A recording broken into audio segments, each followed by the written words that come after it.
That's a very long 5 seconds. Let's go ahead. Welcome to the 2023 Men's ICC World Team Tournament on Candlepin Bowling Network from Fairlanes in Moncton, New Brunswick, Canada. Paul Grant along with Dan Castle, Greg Gouillart. Great to be with you this morning. Our first of 3 matches today. Today it's Harry's All-Stars on the right. Starting off on the left, it's Oakland Park from Maine. 3-string format, 2 points for a win, 1 for tie. If they tie the total, it's 1 point each. 8 points overall on the line. Jake Cook leading off with a 4-2 split. Eric Denault for Oakland Park, the left-hander in lane 13. Right in the pocket, but a spread eagle. Talk about a perfect shot.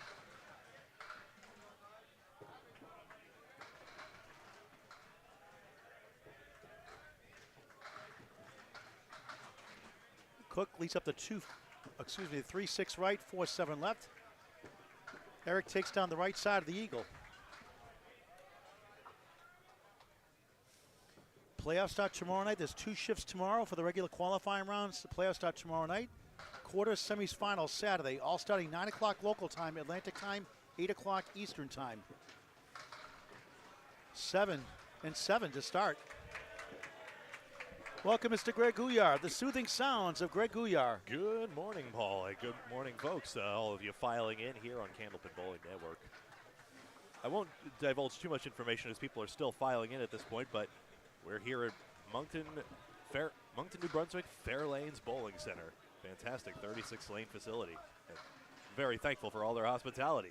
Denault almost a strike. Jay Cook has the Queen Borg, the Star Trek character, 7 of 9 with wood to help.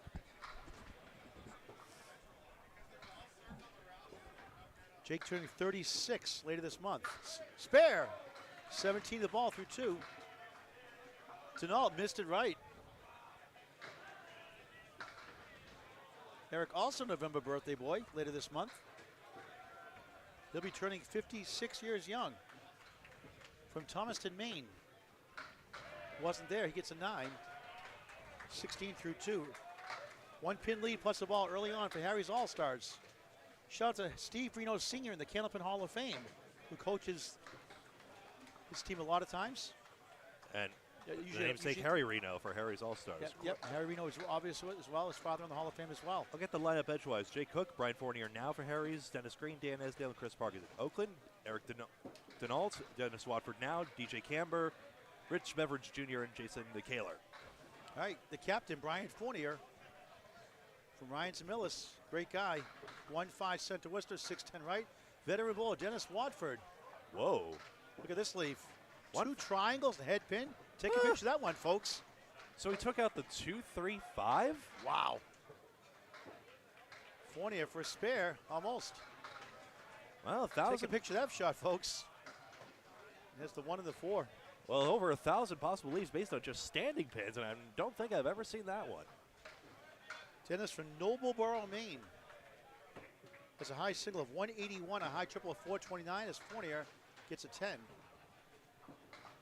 Dennis high 5, 645. He'll get an 8 to start his match. Dennis bowls out of all play in Belfast, Maine. Shout out to Paul and Lynn Dyer, just bought that facility last year. After leasing it for several years, a beautiful 8-lane facility, all synthetic since 2014. They do a masterful job there. And a pretty good house, too, fast house. Brian Fournier goes right. He has a triangle left, the head pin in front. Watford, 5-1 split. Dennis bowling well over 40 years. And why did he start bowling? He said he wanted something to do. Brian almost again leaves up the 8.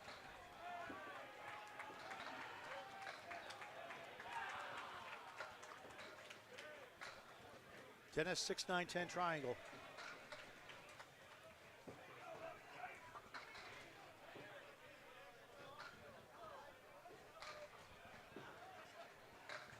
Roy in the first of 3 strings. Brian with the wood gets the 10. Good start, 2 10s, 20 through 2. And Watford matches at 10, 18 through 2. Early 3-pin lead plus a bonus ball for Harry's All-Stars thanks to Jay Cook on a spare, the leadoff bowler. On your screen you can see the name of the teams, or they call their jerseys, and Greg Gouillart has the yellow marker under total. That's the bowler and the mark they're on. So that yellow mark on the total on the Harry's All-Stars means the first bowler is on a spare, and that would be Jake Cook. Precisely. He's a great guy. Yeah, Dennis Green from Ryan Zemillis for Harry's All-Stars gets 4. DJ Camber, first time covering him. He has a banana split first thing in the morning. Always a good time for that. He's from Washington, yes, he's from Washington, Maine. Good bid for a spare, right behind the 5 goes Green. 8 half the banana split.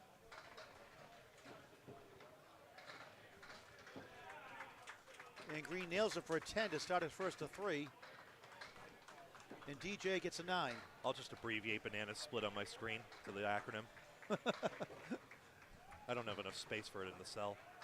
DJ, a 117 league bowler for his best year. 172 high single, high triple 449, and even high 5 of 600 from Oakland Park Bowling Center, Oakland, Maine. Tim Matero bowled there for years and years also. A Hall of Famer. And co-host of Ripper in the Rack podcast. 4-2 split for Green. In the pocket, 9. C-A-M-B-E-R, Camber, DJ Camber. Dennis, good bid. 6 right, 4-7 left. DJ bowling for 12 years. Something to do with friends also, he started bowling. And that won't go. Tough break on the roadblock.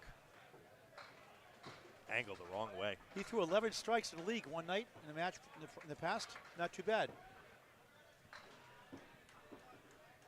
Dennis, nothing doing, is 7, a 10 as Camber gains 3 and makes it a 1-pin lead for Harry's All-Stars plus a ball.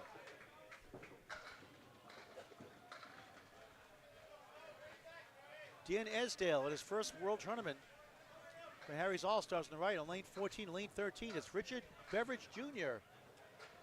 Yesterday, Dan Esdale held up well in the face of adversity on our stream. He had rolled a 141, even though Brian Mayer to his side dished out a 182. And that's the highest for the tournament so far, 182. Last year, Sam Duguay at Academy Lanes, Pub 125, Haverhill, Mass, had the high with 192. Esdale drills 9.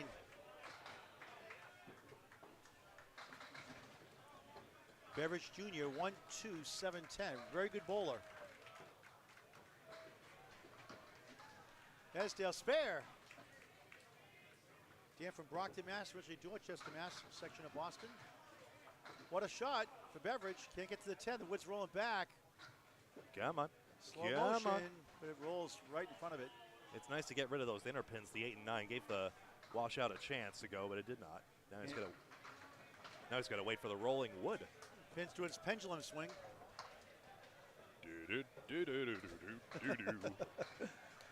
We'll be really giddy by Saturday. Dan had his best year, 114 average, a very good competitor and an excellent bowler on the rise. Beveridge gets a 10. Dan's on a spare, so they have 2 marks to none. Harry's All-Stars, they're up 1 plus 2 bonus balls, both spares. Dan's high single 158, high triple 409, high 5 636. On the bonus, half Worcester, gonna love that shot. 12 beats a 10, 12 through 1. Richard Beveridge Jr., his father here in the team also, senior, spread eagle plus the 8. Richard's a 121 average bowler right now, his best season, 127 for a season. 1-4-7-10 for Dan. Richard, just missed the option to pin the 3, not by much. Trying to go 3 into 4. Richard's high single 189, high triple 469, high 5 695. And actually it's in Rockport, Maine, not Oakland, Maine. Oakland Park Bowling Lanes. And Esdale gets a 7 after a spare 2.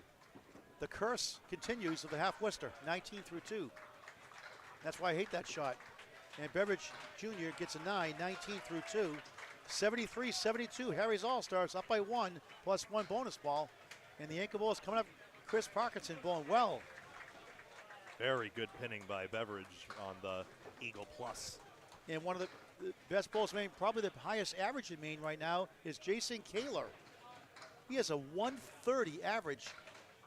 A 131 his best season ever. Very consistent bowler over the years. Parkinson 5-2 split. Jason Kaler, 49 years young. has a check mark. 5 left, 3-6-10 right. 196 high single. Rocking the chops on the 2, brutal. Jason's high single 196. His 512 high triple is a lane record.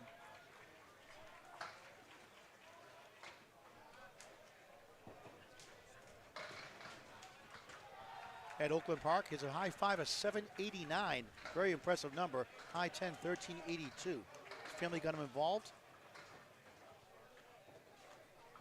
Well, since 1978. The captain of the team as well. And we'll hope to be talking to him later on during the broadcast about his thought process, how he puts people, makes lineups as well. All right, after that delay, ready to go. Kaler's second ball. Spare, perfectly placed. Not iced at all by that thorough deadwood check, though good to get that, make sure we get that right. 7 for Chris Parkinson to start his first of 3.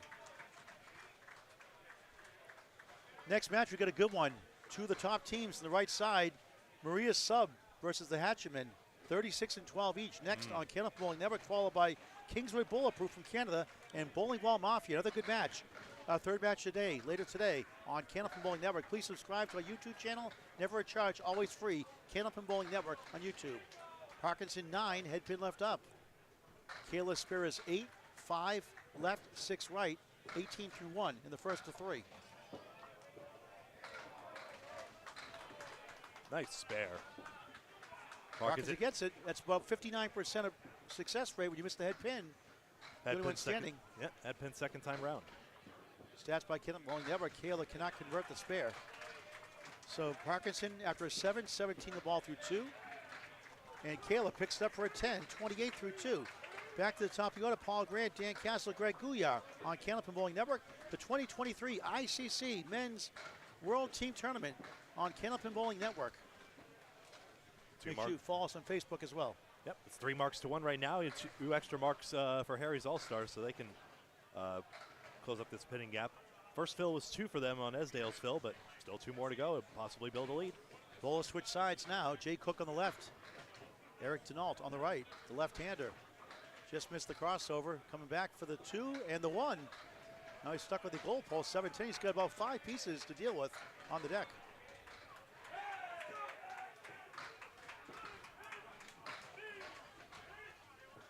Jay Cook off to the right, gets 4. He has a high single of 194, modern house record at Millis, recently broke by Peter Crawford Jr., the Friday Night Pro League, 227 for Peter Crawford. Jake threw 5 strikes in a row in the Friday Night Mixed League. There's a nice shot, spare. Working it. Eric Denault on the board after 16 through 2, 26 in the ball through 3. Wood coming out of play. And Dennis Watford will go down lane 13. Jake, a terrific bowler out of Ryans and Millis. Father Larry Cook runs the Friday Night Mixed League for years.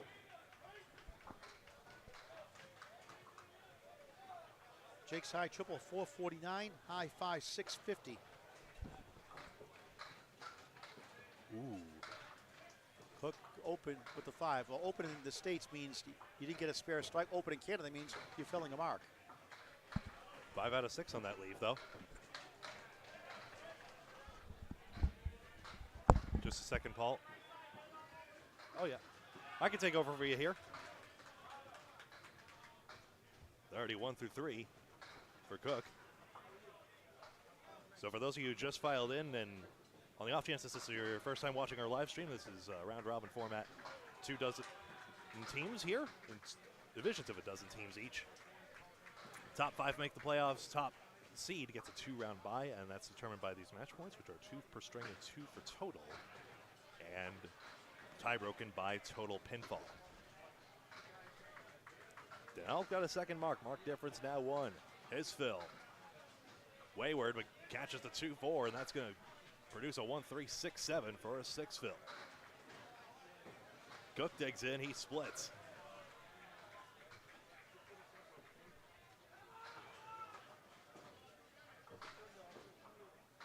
This one's on the outside of the head pin, I suppose to say, outside on the 3-pinner. flat wood in front of that group of two. Cook was trying to leverage the vertical wood, and maybe somehow, some way, he could possibly get that to go. Not in this case. Cook hits the curtain and Denals gets the curtain, excuse me. Now Cook gets two more and levels out with a 9-box. Great to be with you again, Greg. Just somebody who just bought a Candlepins for Cancer hat made by Kim Baker. $28 Canadian dollars, 20 US dollars. $10 goes to Candlepins for Cancer, a Bolus 501c3 charity. You can donate 24/7 anytime. Candlepins number 4 cancer.com. Candlepins number 4 cancer.com. Any amount is greatly appreciated. A 501c3 charity. Wow shirts wherever I stream live. We can ship anywhere in the US and Canada for an extra shipping charge. Over 670 shirts sold. After this weekend, close to 690 shirts sold. Closing in on our 14th family to help out, going through cancer treatments in just over a year and a half. Dennis Watford on lane 14 leads up to 4-7. Brian Fournier, half Worcester. Good second ball, leads up to 6-10. Good second balls to come back from those misses.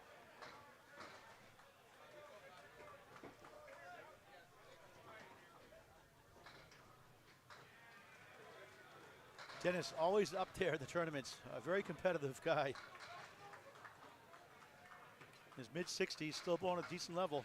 Bowls in several money matches, bowls in a lot of the state tournaments. Always up there every year in the running.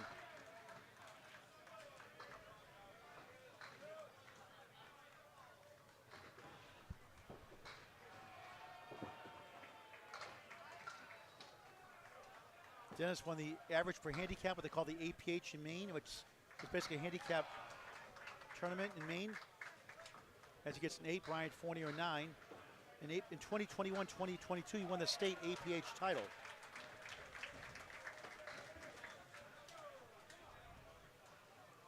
Brian Fournier is 39 years young. From Burlington, Mass, originally Melrose, Massachusetts. There's a lemon drop. Usually it's $1 optional donation for Candlepins for Cancer. The 4-pin left, second pin left, second pin right, the 6. There's Brian Fournier, a lemon drop. $2 for Candlepins for Cancer. $5 on a spare strike optional. We've helped 6 families, soon to be 7 on the lemon drop pool in just about the last 16, 17 months. So it's a fun way to help a great cause. It's a lemon drop pool for Candlepins for Cancer. It's fun if a little sadistic to waggle the finger too. 1.5 Worcester, insult to injury. Yeah. It is totally optional. We don't even take it out of, like, if you're on a Candlepins for Cancer show, we don't even take it out of your winnings. It is an optional donation, mind you. Of course, I'm going to teach you about it anyway. Oh, yeah. Oh, yeah. If you're on a Candlepins for Cancer program, believe me, we're all going to join in the mockery. Yeah, all in good fun, of course. All in good fun, of course. And a tough 3, brutal for Fournier, 8 for Watford, 32 through 3 for Brian, with a mark included. Dennis Watford just 34 through 4. They can substitute, Greg. Why don't you mention the substitution policy, please? Must substitute before the halfway point and must not substitute while on a mark or open on a mark. So a lot of bowlers will do it in the 4th box in that situation. So we'll see if he stays in.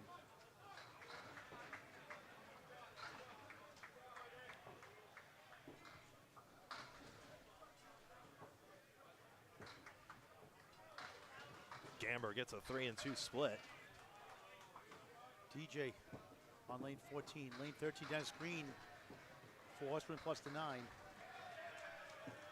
Dennis from Worcester, Mass. 117 league bowler, 174 high single, high triple 435, high 5 684.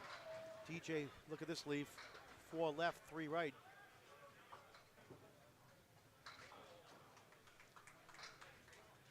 Green trying to pick it up. 1 in 5 chance for the average pro bowler without wood. Stats by Kenneth Bowling Network. Leads up to 1 in the 7. 8 box. 27 through 3 in the first of 3. Dennis Green, nice shot. Picks it up for a 10. 27 through 3 also. 14-pin lead for Oakland Park. 1 mark to none for Harry's All-Stars. Virtual single-digit lead. DG also plays softball. Not this time of year, of course. 4 in that first ball. Green Goes left, leads up the 8 and back, the 1-3-6 in front. Dennis won Outrun the Bear Championship in Millis, one of the biggest tournaments of the year in 2019, run by Danny and Caitlin Finn. Do a great job. Nice shot there.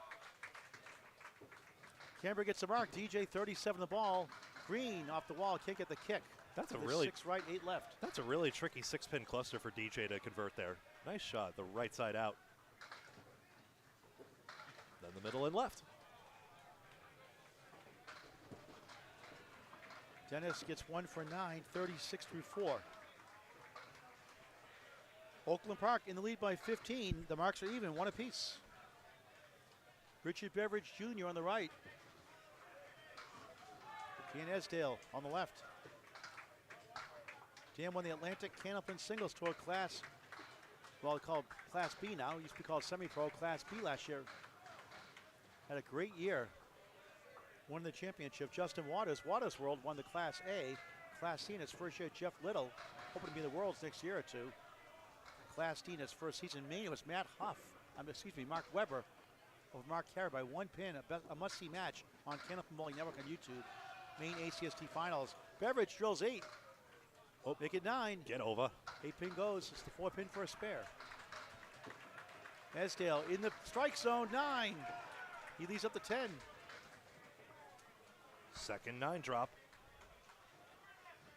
Richard bowling since 1998. His best friend got him involved for a spare. Missed it. Richard's aiming at the single. He knows. As he's all over that one, Dan gets a second spare, converting another 9. 29 the ball through 3.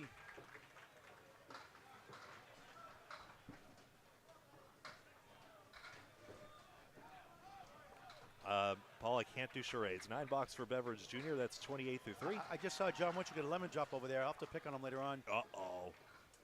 I'll try right on lane 15. That's 3 I've seen so far. Where's the honor system, Greg?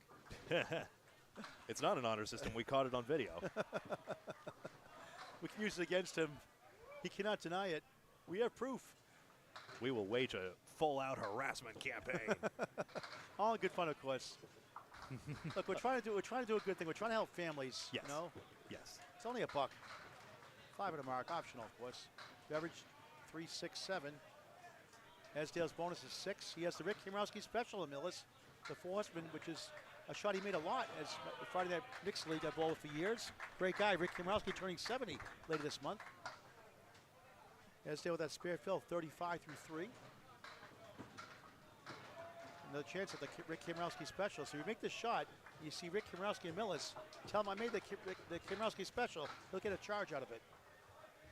Actually, he's put a buck every time we got that leave in our team, and that was the inspiration for the lemon drop pool. Richard, oh, nice out. Pretty shot, 10. 38 through 4. Esdale gets 3 of the 4 for a 9, 44 through 4.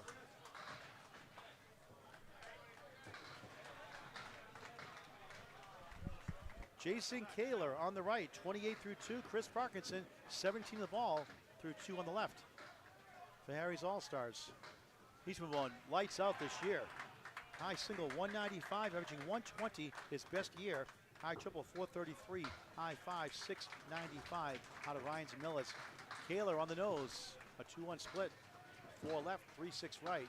Parkinson's bonus is 5. 22 through 2. Another December birthday, Chris Parkinson. Returning 47. Jason in the hole. Parkinson, good bid, trying to get to the 8. Stuff short. He's from Blackstone, Massachusetts, originally Medway, Massachusetts. Very pretty area, Route 109. Kaler gets 2 for 9, 37 through 3 on Candlepin Bowling Network. Interesting way to make that 2-pinner. And Parkinson a 10, 32 through 3. I probably am speaking just a bit too quickly. Note to self. I was just saying that was an interesting way to make that 2-pinner. Chris started watching bowling on TV. He started bowling in 1995. Kaler in the 4th box, first string, a perfect shot, a spread eagle.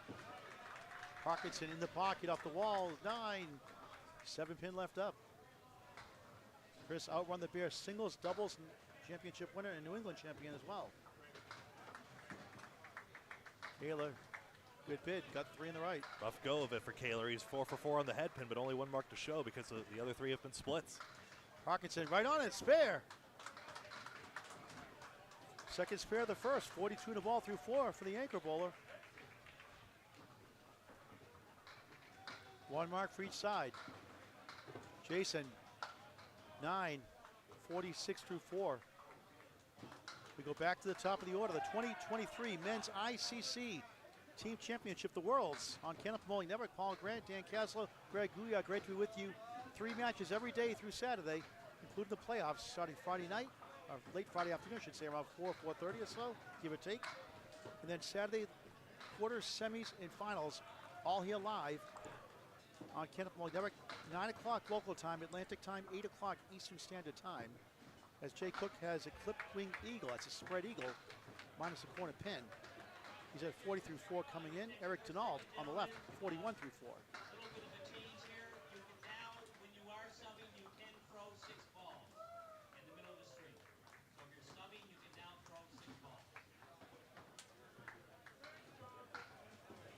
So an announcement made that substitutes are allowed to throw 6 balls without a reset. Originally, that was not going to be permitted in the middle of a string, but now it is, which means, Paul, we will always know when a substitute goes in because we'll likely see them warm up. They'll warm up the right side. There's a banana split for Jay Cook. Another morning special. Denal, good try. Got the 3 on the right, 3-6-10. He's up to 4-7 left. 2-pin lead for Oakland Park. It's been close all the way through. Jake, object pin, only 1 for 7. 47 half. Eric gets a 10. 51 half. Oakland Park, a slim handful lead. 5 pins, 1 spare for each side. Again, 2 points for a win, 1 for tie, 2 for total, 8 points overall. This is our 7th match or 11 overall.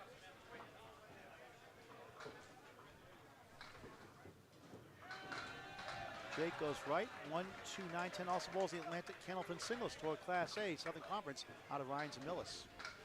Eric 1, 3, 9. Eric bowling Candlepin bowling for 35 years. His mother and father bowled 10-pin. How dare they? He has a high single of 192, a high triple 471, high 5701. As Cook got a good bid there, and the object won't carry to the 9-10. Jake sent the head pin around everything. And Eric Denal gets a spare. His second mark. He can't believe he got it. Sigh of relief. 61 in the ball through 6. Thank you. Cook 9. 56 through 6. All scores confirmed as you see them here. The soothing sounds of Greg Gouillart. Yeah. I'm getting a little less shy about jumping into the fray. I'm not trying to elbow anyone. Everyone's dead focused on the bowling in front of them for sure. Dan Cass will call our second string today and our third. Next match, a good one. 2 top teams in a sense. Near the top, Maria Sub, the Hatchman, 36 and 12 coming in. 36 and 12 each coming in. Next on Candlepin Bowling Network, a strike. Nope. Sorry, I couldn't see it. 9 drop, obstructed view. 9 drop for Watford to make that. Ryan's second ball leads up to 1-2-4. We are way, way back here in the DJ booth. And it's very difficult. The bowler standing up to see all the pins sometimes. Tough one for Watford. That was his best look so far. Ryan takes 2 for 9, 41 through 5. Now you could come on if you wanted to, but after 5 it not being a mark, usually they wait till the 4th one as Dennis Watford gets the Paul Grant special. Miss the second shot, make the third. 44 half.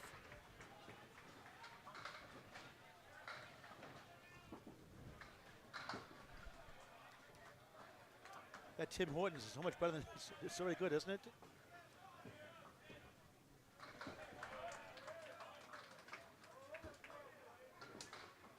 Fournier 1-2-8-9. We'll get a story about that in a second. Watford, another lemon drop, another dollar for Candlepin for Kansas. That's 2 for him now. I can't wait to see him. Oh, don't worry, I've got that on the spreadsheet. You keep a track of me, Greg? Oh yeah, I got you. I have a lemon drop tracker every time I do a match. Fournier, good try. Ooh. Fall short on the 2. Heck of a bid. Watford trying to work out a lemon drop. Quarter, yikes. A lemon drop and a quarter Worcester. Welcome to Candlepin Bowling, folks. But every single ball matters. Even if you're having a struggling string, one good third ball can still make a difference in the match. Like a 7:05, 7:04 match yesterday. Brian 9, 50 through 6 in the first of 3. Watford 1 for a brutal 3, 47 through 6. Unusual for Dennis Watford. But remember, Brian had one as well, so a 3-box as well, so they're actually pretty level right now. They're still grinding away. DJ Camber on a spare in the orange shirt for Oakland Park Bowling Center. 1 of 2 marks for his team, 1 for Harry's All-Stars, the anchor bowler. Chris Parkinson, the 5th bowler. Right now it's Dennis Green. He's at 36 through 4. This is a class act right here, on and off the lanes. His wife Sherry, nice fine lady also, very classy. Camber for strike 9. 10 pin left up. Oh, now he's feeling it. Last time he had a 9 drop, he had bad wood. This one looks much more favorable. Green, good bid. Can't get to the 6-10. Camber, spare. There you go. Back to back, 46 through 4, 56 in the ball through 5. Dennis on the object pin gets a 9, 45 half. Dennis also won the 1986 and 1987 ACT tournament, as well as Outrun the Bear in 2019. You want a high character guy on your team, you want a guy like Dennis Green. 3 there. On the bonus, do not a bullseye shot, a spread eagle. 4, 60 half. Oakland Park is up by 15 in the string. 1 mark for each side. Dennis 1, 5, 7, 10. Eric grabs 3 in the right. That's all you can do.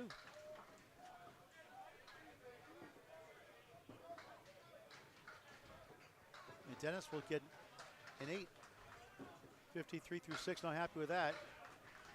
9 for DJ Camber, 69 through 6. Oakland Park has the lead.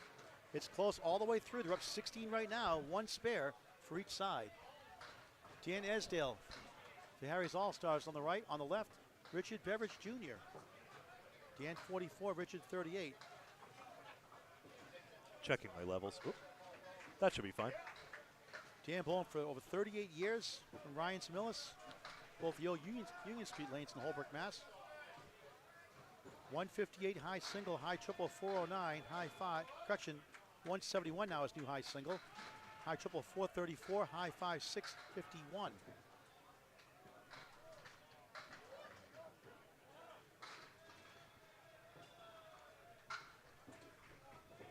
He has the 4 left, 6 right. Beveridge, Ooh. he's up to 7.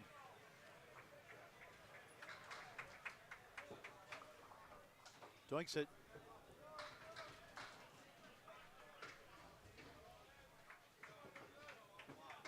Richard, 9, wasn't there. 47 half. Dan Esdale, 52 half. So now a 17-pin lead for Oakland Park. Anyone's game.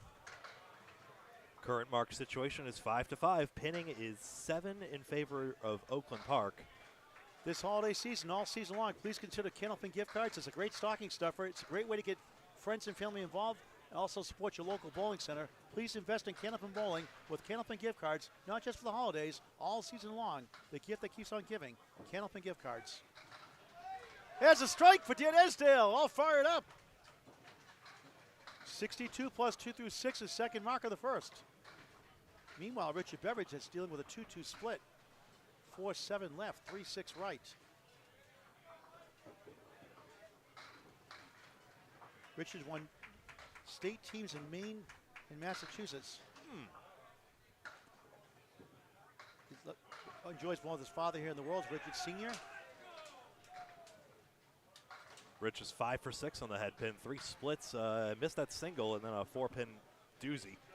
He'll take a 9. Interesting stat about Richard Beveridge Jr., Greg. He had a 441 triple in a three-string match in the league, and he left not 1 pin standing. He had 3 perfect strings. And Candlepin's a 10 spare a strike. That's very impressive. That's right. How many bowlers can say that? 3 perfect strings. What's Richard at now? 68, is it? Beveridge is 56 through 6, Okay. despite a rather solid start, I would say. And Parkinson drops 9 to spare, 51 through 4. Jason Kaler for a strike, it's 9. Each dealing with a 10. 7-pin lead now. Oakland Park, 1 mark apiece. Spare for Parkinson. Back to back, 61 half plus 1 through 5. Kaler to answer. He does. Oakland Park was pretty emphatic in saying, "Yeah, Jason Kaler's our anchor." That was the first thing we found out. Jason, like, if you can do it, Chris, I can do it too. 7-pin lead, 2 marks apiece. Anything you can do.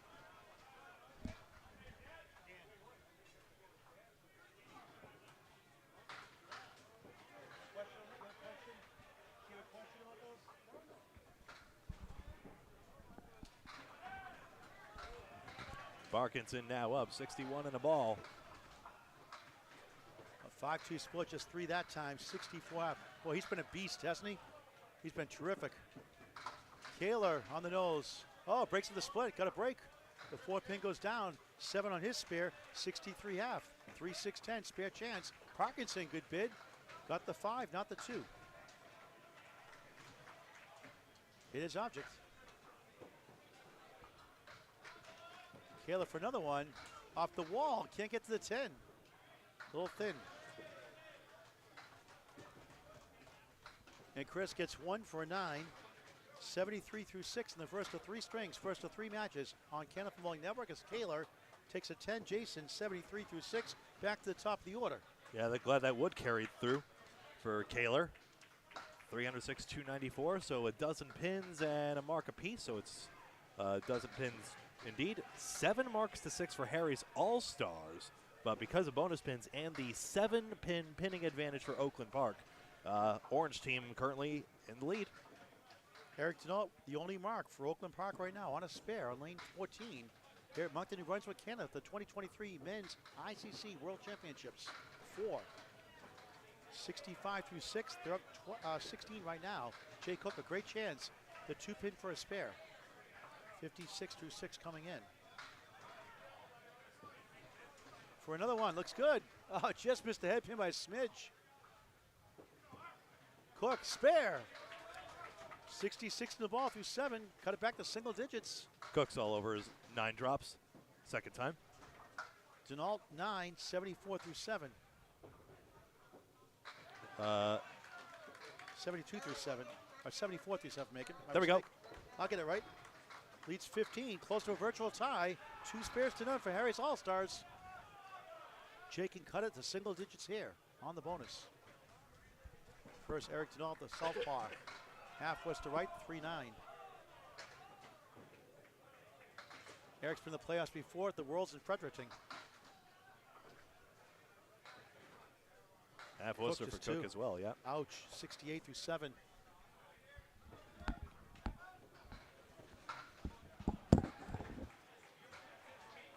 Denault, a good follow-up there. Don't die behind me. There we go. Oh, darn near fell off his step stool for a second there. Cook's try. He comes back with another big spare. Half Worcester converted. Denault pins out for 10. This is Candlepin Bowling Network on Facebook and YouTube. Make sure to always tune in whenever you can.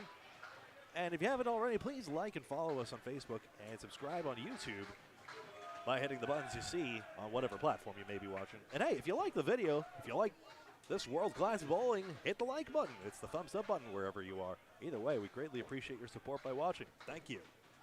Dennis Watford spilling pins from behind. Fournier's got the 1 and 3. Best look for Brian.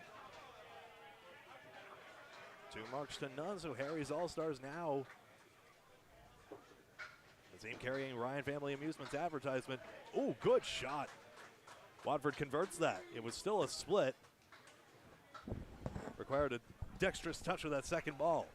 Fournier does not convert and will have no mark here.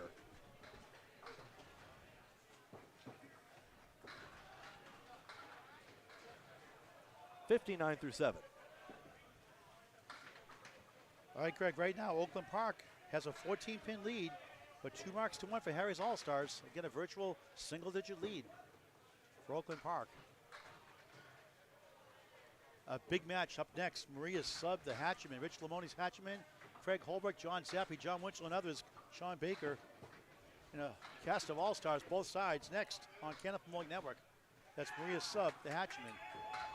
Just after noontime, local time, Atlantic time, just after 11 a.m. Eastern time on Canopy Bowling Network. Make sure you hit the like, follow, subscribe on YouTube to Canopy Bowling Network. It's always free, never a charge. Over 850 videos in climbing.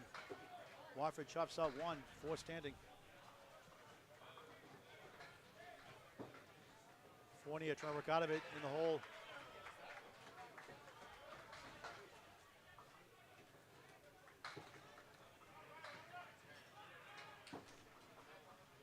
Watford object pin, nothing doing, only 1 for a 7. Tough string, 69 through 8. Nice out for Fournier, beautiful shot, 9. He'll take that. 69, 68 through 8. That ball first now. The lead is 17 for Oakland Park. The biggest lead, I believe, has been 22 or 23. But that's a very important third ball because with that, the power of the third ball, Brian gains 2 pins. And it's a close string. That might matter. DJ Canberra for Oakland Park, 1-7-9-10.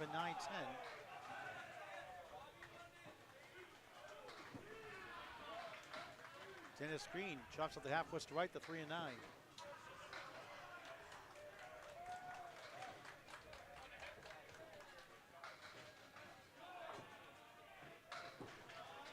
Canberra, good bid, 7-10 post. Green trying to work out of it. 1-5 center Worcester, 7 left, 6-10 right. Good grief.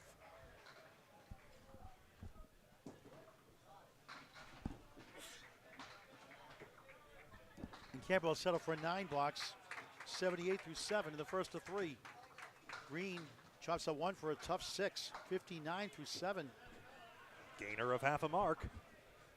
20-pin lead for Oakland Park. 2 marks to none, though, for Harry's All-Stars.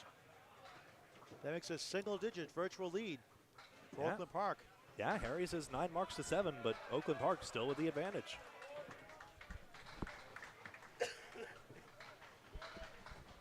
Moncton, New Brunswick, Canada, Fairlanes on Canopy Bowling Network. ICC Men's World 2023 Championships. Playoffs start tomorrow after 2 qualifying rounds. The playoffs start late tomorrow afternoon. Opening round in the quarters, semis and finals Saturday, starting 9 o'clock Atlantic, local time, 8 o'clock East Coast time. All 3 matches, separate broadcasts on Canopy Bowling Network on Facebook and YouTube.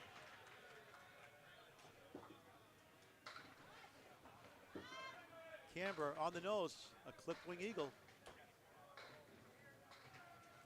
2-4-7 left. The right side is the 3 and 6. Later today, our third match and final match, Kingswood Bulletproof from Canada. We saw yesterday, we're taking on Bowling Ball Mafia, Matt Huff's team from Maine.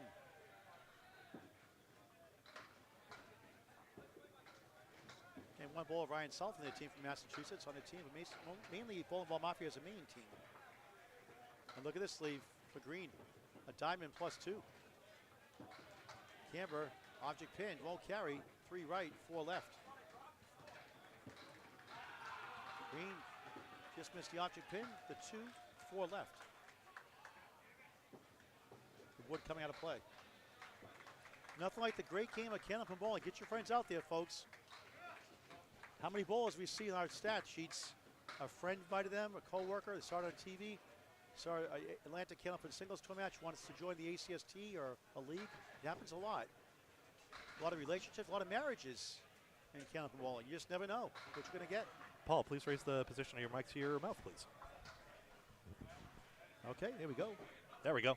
8 for Green, 67 through 8.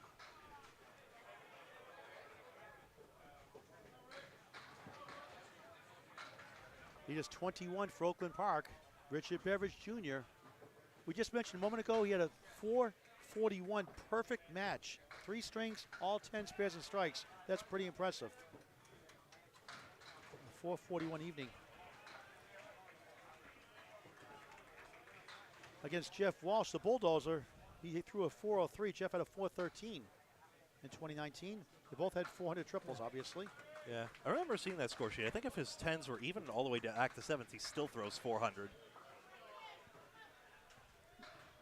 So dominant. 247. I believe the 8 is behind the 2 if I can see it from here with the 2 pieces of wood. Yes, you're correct. Esdale in the pocket, 6. On the strike fill, half of it anyway. Trying to get his team down to the low double digits. Beveridge for a spare. Won't go. That looked good. He's at the 4 left, 8 right. Esdale for a spare and strike. Got it! Big 20 bucks, 72 through 6, 82 in a ball through 7. Here comes Harry's All-Stars. Big split conversion. 2 marks to none. 10 bucks for Beveridge Jr. Richard at 66 through 7. The lead is down to 11. The virtual lead belongs to Harry's All-Stars. Richard has his own business making fishing baits. Company name is Hookum, H-O-O-K-U-M -2. Hookum 2. Let the hooker strike here on lane 14. I am reeling from that one. That's a Paul joke. Beveridge missed right. The headpin grazed. Shook it up, but it holds its ground. The 4 horsemen left the 1-2-4-7.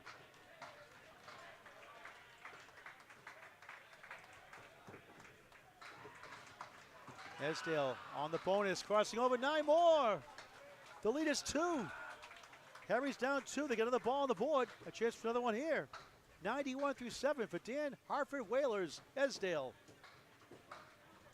Beveridge missed right, 1-2-7. Esdale for another one, missed it. Turned around immediately. Knew it right away. Yep, slammed that ball down. Beveridge 10, 76 through 8. Dan Esdale, the Paul Grant special. Missed the second, make the third. Never a good time for that. 10, 101 through 8. Fine string again by Dan Esdale. Made the other 2 9 drops, still having a great string. Oakland Park up by 2 now in the string, but they're down a mark. Chris Parkinson, the ankle bowler, now on that fill for Harry's All-Stars on lane 13. Captain Jason Kaler for Oakland Park Bowling Center. On lane 14, 73 through 6. That got away, left 4-7-8. Parkinson in the pocket, 7. Triangle is the 4 middle, 7 left, 8 right and back. 2-pin lead for Oakland Park. Close all the way through. Kaler trying to work it out, chops out the 2. 6 standing. Parkinson for a spare, got it! 83 in a ball through 7. He's been terrific, hasn't he been? 4 marks in the string. All week long, all year long. Kaler takes a rare 7, 80 through 7. And momentum on Harry's All-Star side. They take the lead by 1. And they got 2 hits to none also. Being also out of Ryan's mill as myself, I know the power of Chris Parkinson firsthand. That's not a guy you want on the other lane. Very competitive. And the good thing about Chris, he loves karaoke. Like you. His favorite bowling moment was watching the Craig Ulster, Tom Ulster, Craig Holbrook match on Channel 5 when Ulster got that triple strike to win by 5 pins in the last box of the match. It's available on Alley Chat on YouTube. Parkinson takes down 8 on the break. I tried to jump like Ulster when I made a big shot and I nearly fell on my behind trying. 91 through 7, they're up by 9, the biggest lead, I believe, for the string, if I'm not mistaken, Greg. Kaler trying to work it out. Good try, couldn't get to the 7. My only resemblance to T.O. is that swept hairstyle. I always tease him, I said, you know, Tom Ulster, you're in the Hall of Fame, you get all these great accomplishments, but I got one thing over you. What's that? I got the last strike in Candlepins for cash in 1980. By the way, that's one of the reasons I like calling Candlepins for Cancer C4C instead of CFC, which is the Gouillart program. Okay, Wood getting removed. Parkinson for another mark. Just missed inside. That Wood got in the way. Tried to go around it. Had to cap it right on. Jason Kaler gets to 10, 90 through 8 in the first of 3. His team trails now.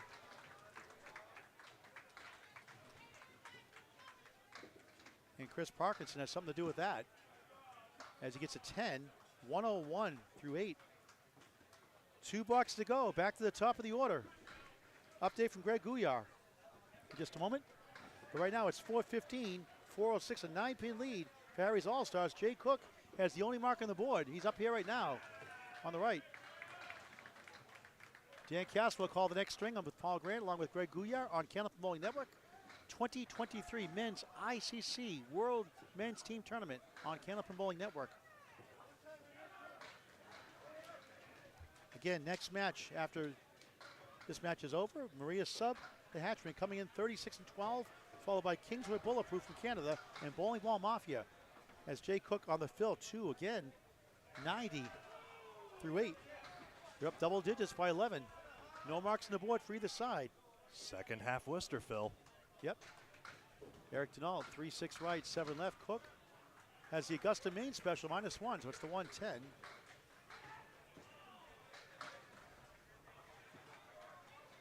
Eric tried to go into the 3, missed it with the wood, took out the 6.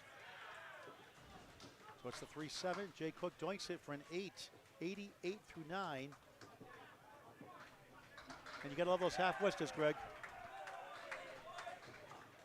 Eric Denault, 9, 93 through 9. So each bowler has 2 marks, is it? 3 marks for Jake, is it? One moment, please, while I confirm some scoring here. Camber is 1 pin too low, is now at 88. Otherwise correct. As Jay Cook takes down 9, got a break on the right side. Will it go for a strike? The 4-pin wiggles and wobbles, but it won't go. Denault dismissed the pocket, 1-3, 8-10, not gonna be easy. Eric, part of a handicap 4-person team, men's team title. Enjoys classic video games as Cook gets a spare. 98 in the ball in the 10th. Denault just missed, 1-3-10. All scores cross-reference to the official. So although all scores you see on the screen are unofficial, they have been officially checked. 2 main state titles for Eric Denault as he gets an 8. And a disappointing strength for him with the 118 league bowler, 127 his best season hitting average, and with a 101 first string. And Jay Cook will add to their 11-pin lead here with the only mark for either side. Trying to get to 108 with a strike on spare and a 21-pin lead for his team. Missed left, he gets 6. He'll settle for a 104 opening string. A 17-pin lead for Harry's All-Stars, 8 boxes to go. It was a good string for Cook. Powerful 9 drops and spares and just got a couple of half Worcester fills on the end. But still, plenty of good accuracy and a lot to like out of Jake, and I bet this next string could be even higher. We'll be able to talk to Jason Kaler, the captain of Oakland Park Bowling Center, next string. I'll be going around getting all the scores from all the other matches as well. And Dan will take up the next 2 strings. And I'll be back for the 1st and 3rd string. Next match, Maria Sub, the Hatchman, Dan Caswell call the middle string. Then again, the 3rd match, Kingswood Bulletproof, Bowling Ball Mafia. Our final match of the day. The 2 regular matches tomorrow before the playoffs, later tomorrow afternoon, including on Saturday. Brian Fournier, force from right, 1-3-6-10. He's up to 1-3. Dennis Watford looking at the 5 left, 9 right, waiting for that wood to stop by Candlepin Bowling rules before you throw the ball. Now, if it stands still and they release the ball and it starts to move, that's okay. But it must be completely stopped before you release the ball. I've been known to hit the brakes anyway. Just like, whoa, that's wood's moving a bit too much for my liking. They'll take 1 for 9. Brian with the ball to go. Brian with 2 standing with the ball to go. Both having a tough first string. They're both capable of putting a few together. The captain trying to get a 10 here for Harry's. Gets an 8, 76 through 9. Dennis Watford 10, 79 through 9. Harry's All-Star by 15. No marks for either side. Current mark situation, 12 marks to 7 for Harry's All-Stars. So the marks flooding in. Pinning is 8 in Oakland Park's advantage, but that's creating the difference. There's a post for Brian Fournier. Esdale and Parkinson anchoring very well. 5-1 split for Watford. Brian Fournier winning the league side knockout doubles tournament. Won the Classic Candlepins in 2016. Threw a 721 in Moncton a few years ago. And he threw a 719 prior to that also. Into card collecting and video games. High single 186, high triple 459, high five 721. A 111 league bowler overall, 123 his best year. He's had some health challenges, cancer survivor. And a great guy. 3 right, 7 left. Watford 1-7. Brian will take an 8, just an 84 first string. Watford 9, disappointing 88 string for him. Unlike both these bowlers, it happens in Candlepin though. You just bounce back for the next one, and there could be a substitution as well. Final 6 boxes in the first of 3 on Candlepin Bowling Network. It was tough to find the head pin in this case. Brian was visibly frustrated. He knows how important these matches are. Harry's also up by 14 points. No marks for either side. Dennis Green 67, TJ Camber 88 through 8. Green 1-3-8. A 3-2 split, 3-6-10 right, 4-7 left for DJ Camber. C-A-M-B-E-R from Washington, Maine. Green for a spare, got it! Big spare in the 9th, 77 of the ball. Camber cannot convert.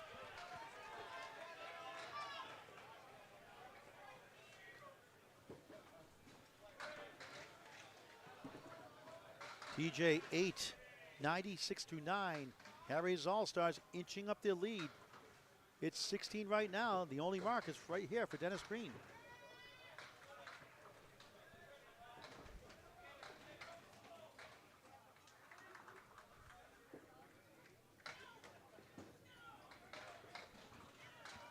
Green bonus half Western again. 2, you gotta be kidding me.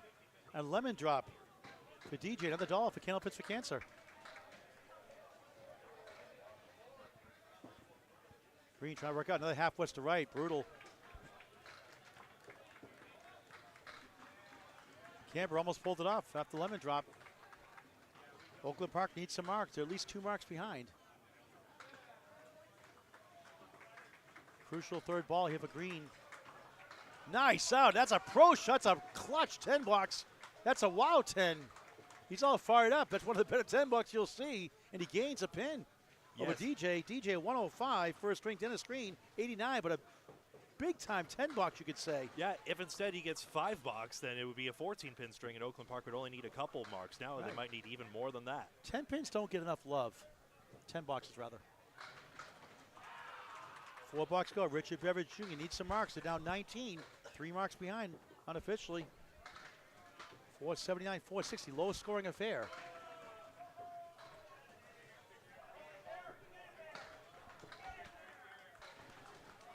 Dan Esdale had a fine string, 101 through 8. Head pin hit, frustrated shot, a spread eagle. Richard Beveridge Jr. in the pocket, 3-2 split. Harry's All-Stars looking for their first 2 points of the match. 2 strings left after this. Dan Castle will call the next string, and the 3rd string as well. Both these two 7 for 9 on the head pin by my count. Beveridge, tough leave, needs a spare. Wow. That wood and back was just no good. And our 3rd banana split of the morning. I'm stuffed. Esdale 6, 107 through 9. Staying calm down. 8, 2-pin gain there for Richard Beveridge Jr. Have a tough string, 84 through 9. Lead is 17 for Harry's All-Stars. No marks on the board for either side. 3 boxes to go.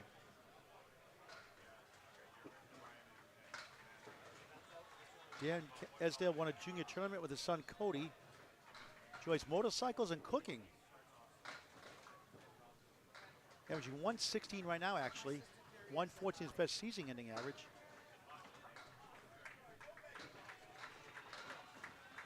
Beveridge needs a mark. 1-3-6 in front, the 9 behind the 3.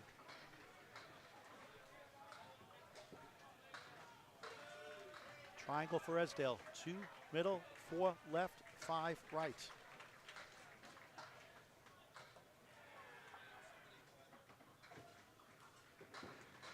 Looks good. He's got it.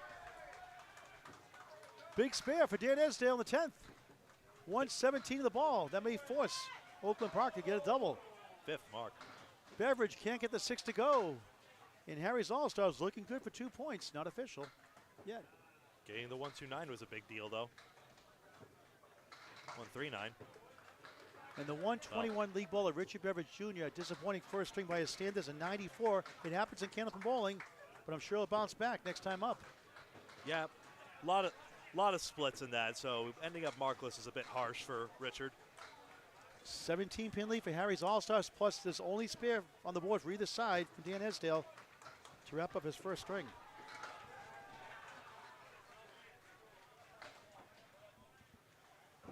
Looking for all 10. Mr. Ned Pinney gets 7. He'll take that one. What a string.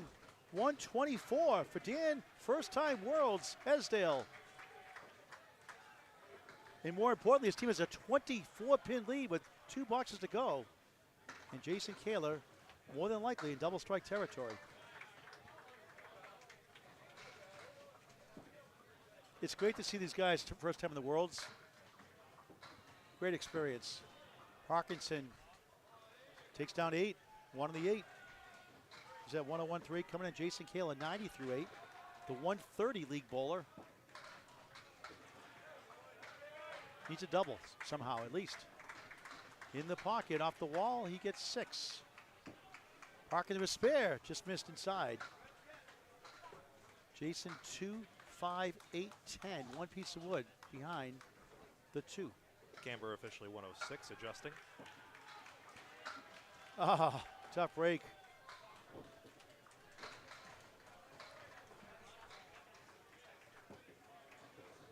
Parkinson 9, 110 through 9.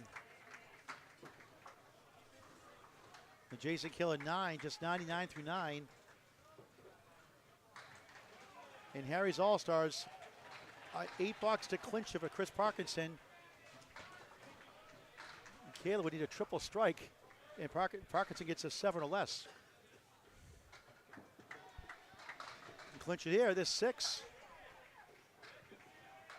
And split for the 4th time. Kaler won't go, and Harry's All-Stars comes back to take the first string. It was close all the way through. They pulled away at the end. They get the first 2 points. Like yesterday, they did the same thing against Maria Sub. They took the undefeated Maria Sub in the first match and took the first string off them also. Kaler chops off the object pin, the 2.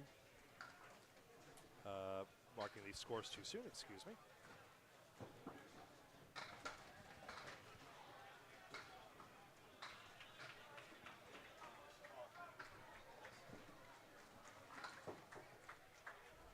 I'll get the lineup changes here, Greg. You can wrap it up here. Paul Gray, Greg Gouillart, Dan Castle, Candlepin Bowling Network.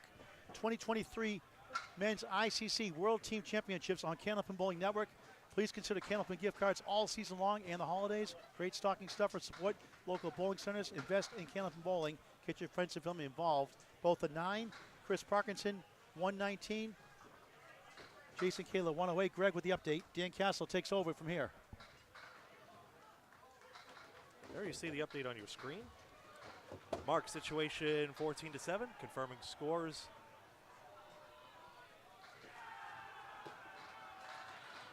.520 to 497 should be correct.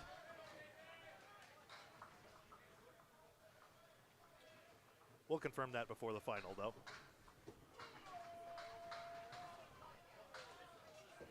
Stand by while we reset.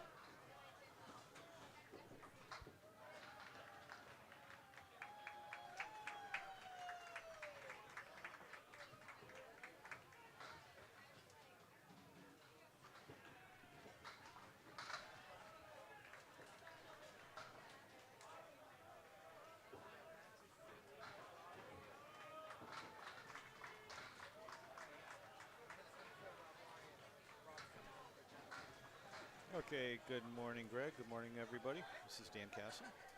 Hi, Dan. Looks like we have a few substitutions here. We do, and I was just talking to the Harry's team. So I know that. Paul, you can. Yeah, go ahead, Paul. Sorry, Dan. Do you mind if I talk to Paul? Yeah, go Matt ahead. Rich is replacing Brian Fournier for Harry's All-Stars. Rob Linehan in for Dennis Green. Everybody else stays the same. Jay Cook leads off. Dan Isdale fourth. Chris Parkinson fifth. We'll get the update. Rob Linehan going third. Matt Rich second. We'll get the update on Oakland Park in just a moment. Thank you. Okay. Rich Yeah. in the 2 spot and Linehan in the 3 coming in spot. for Green. I see another substitute as well. And is that your first bowler? I see Irvin coming up.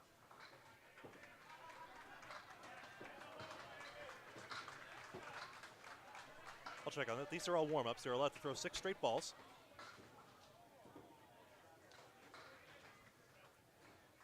And while he's checking on that, yeah, I was talking to the Rob Linehan and Matt Rich, and they told me they would be coming in.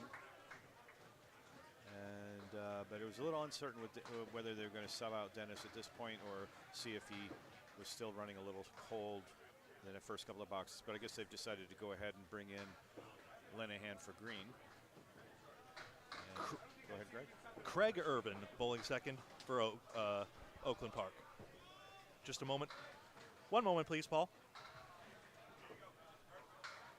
Okay. Craig Irving is in the number 2 spot for Dennis Watford for Oakland Park. That's great. Craig Irving with an E. E-R-V-I-N. Heard. And we're going to talk to Jason Kaler, the captain of the team that's coming here.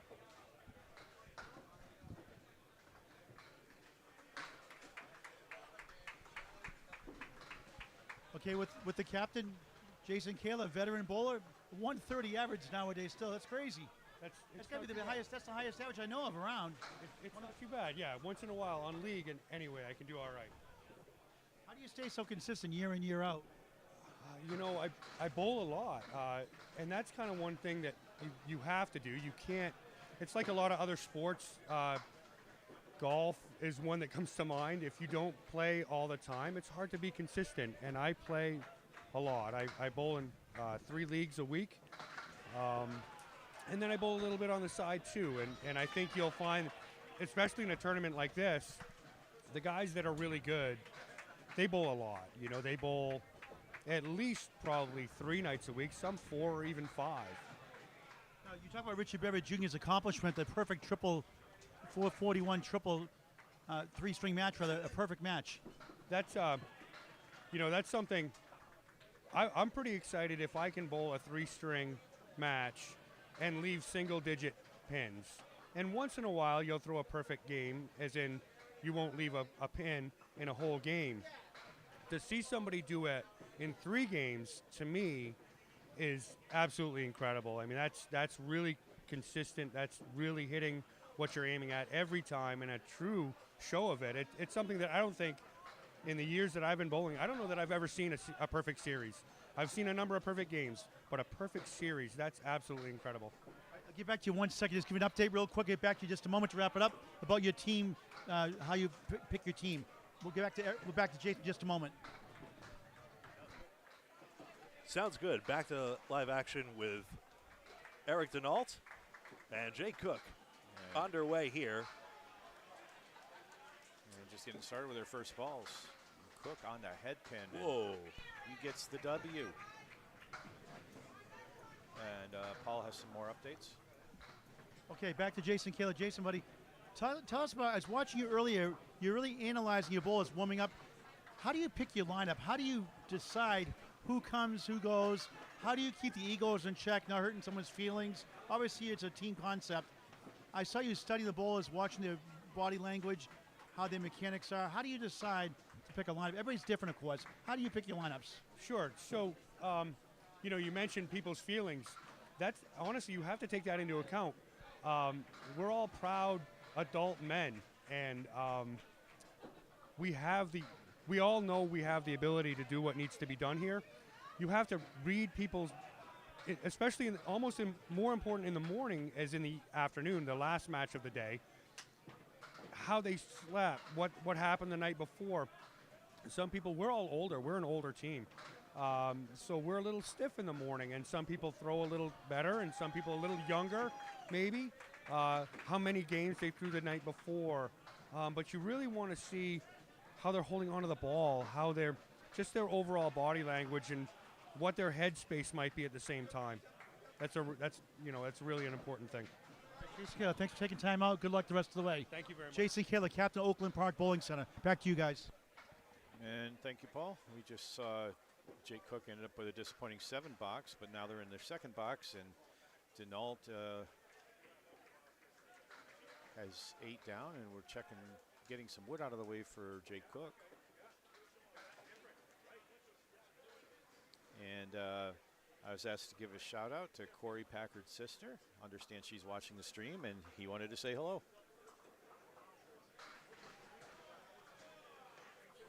And Corey Packard is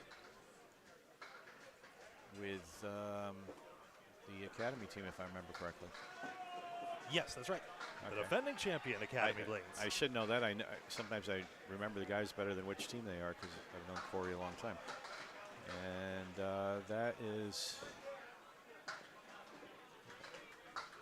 that's a 10 for Jake. So Jake is at 17. Denault put up an 8. What are we waiting for here? Oh, right in the clear gutter. A channel. There we go. Got to put that pin back in the machine somehow. Yeah, otherwise they accumulate in the back, and eventually you don't have any pins to throw at. Well, what'll also happen, at least with some of those pin setter systems I know of, if there's not 22 pins back there, it can jam up, or you can get delays in filling the tubes. All right. Yeah. What was so interesting is how Ralph Stewart on the Channel 5 show in Massachusetts was always put the pin in the opposite machine whenever he retrieved deadwood. He sure sped the show along, but that must have been a nightmare. Oh, boy. I'm amazed Ms. Helen Salou stood for that. Yes. Well, if it averages out, I guess it's okay, but you don't want an accumulation. All right, what do we have up? Craig Irvin on the right, and Matt Rich on the left. Both drop 7. Irvin's got 3 in a row, and I think that wood is not going to be friendly to him. It's out a little further than I think he wants, and not much choice but to throw at it and see what happens. And he was trying, I believe he was trying to just go really low on that wood and sweep it over, and went a little too far. Even there, the angle's just very flat. Yeah. Now Matt Rich has a little more favorable leave. He's got a triangle, and he went to the left, so nothing doing there. Both bowlers are going to be spareless in their first box here. Not seeing as many back splashes as we did in the earlier going. Yeah, that's kind of what I figured would happen. He hit the wood, and it bounced the ball to the right off the wall, came off, and took the 6-pin. And Matty Rich has a 10 box. I'm sorry, was that a backsplash take? What's that? No, that would be 6-9. Never mind. No, both were good. All right, so 8 for Irvin, 10 for Rich after their first box.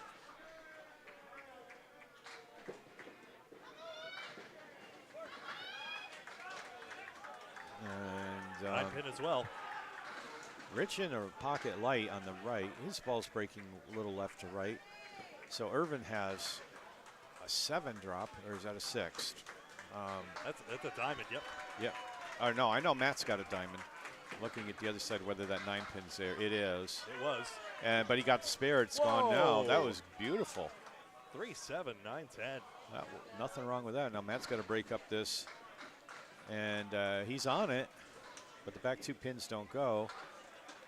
Not much margin for error on a diamond. When it goes, it's beautiful. It looks like peeling a banana, but Bob Lee, our executive producer, assesses that at about a 1 in 4 probability to go for pro bowlers. And it's 9 bucks for Matt Rich. So Matt will sit down with 19. Irvin leaves us an open box in Canadian terms, or what we would say is an open spare.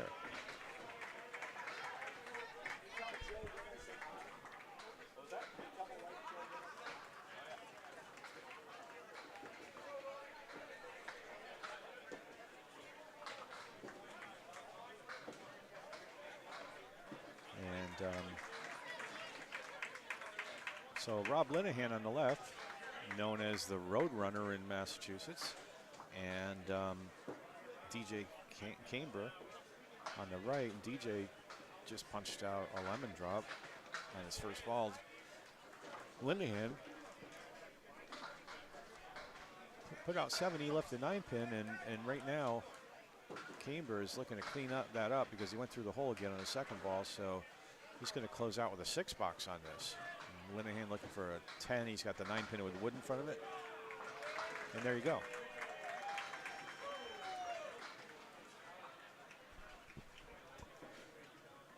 And you just had a request to shout out to somebody, right? Yep. Hi, Jill Wood.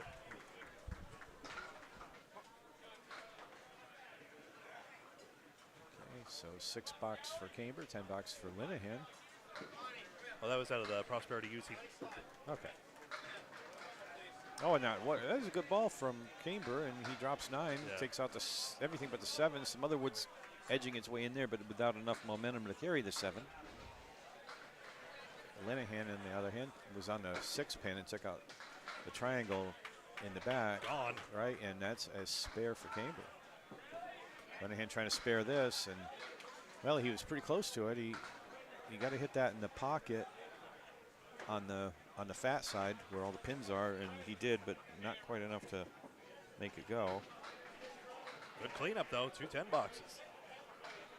And Wayne Petty on the says hello from Michigan on the YouTube channel, and hello from Moncton, Ontario, or New Brunswick. Sorry, not Ontario. And I used to spend when I was in college, I spent my summers in northern Michigan. And in fact, lived on Mackinac Island for some time when I was there, and I love that. Taken many vacations there since. You've been many places. I have. Thanks to several of you being here in this place in the early morning already. Oh yeah. We have the best fans. We really do. Well, there's something addictive about this game. And once you get into it, it pulls you in. I mean, no community like it. Oh, they're awesome people. I mean, I'm so glad I got involved in this in the early 2000s. I made so many good friends that are like family to me. And I see that all over the place. Really tight-knit community. And no better way to cultivate that relationship than here, you know.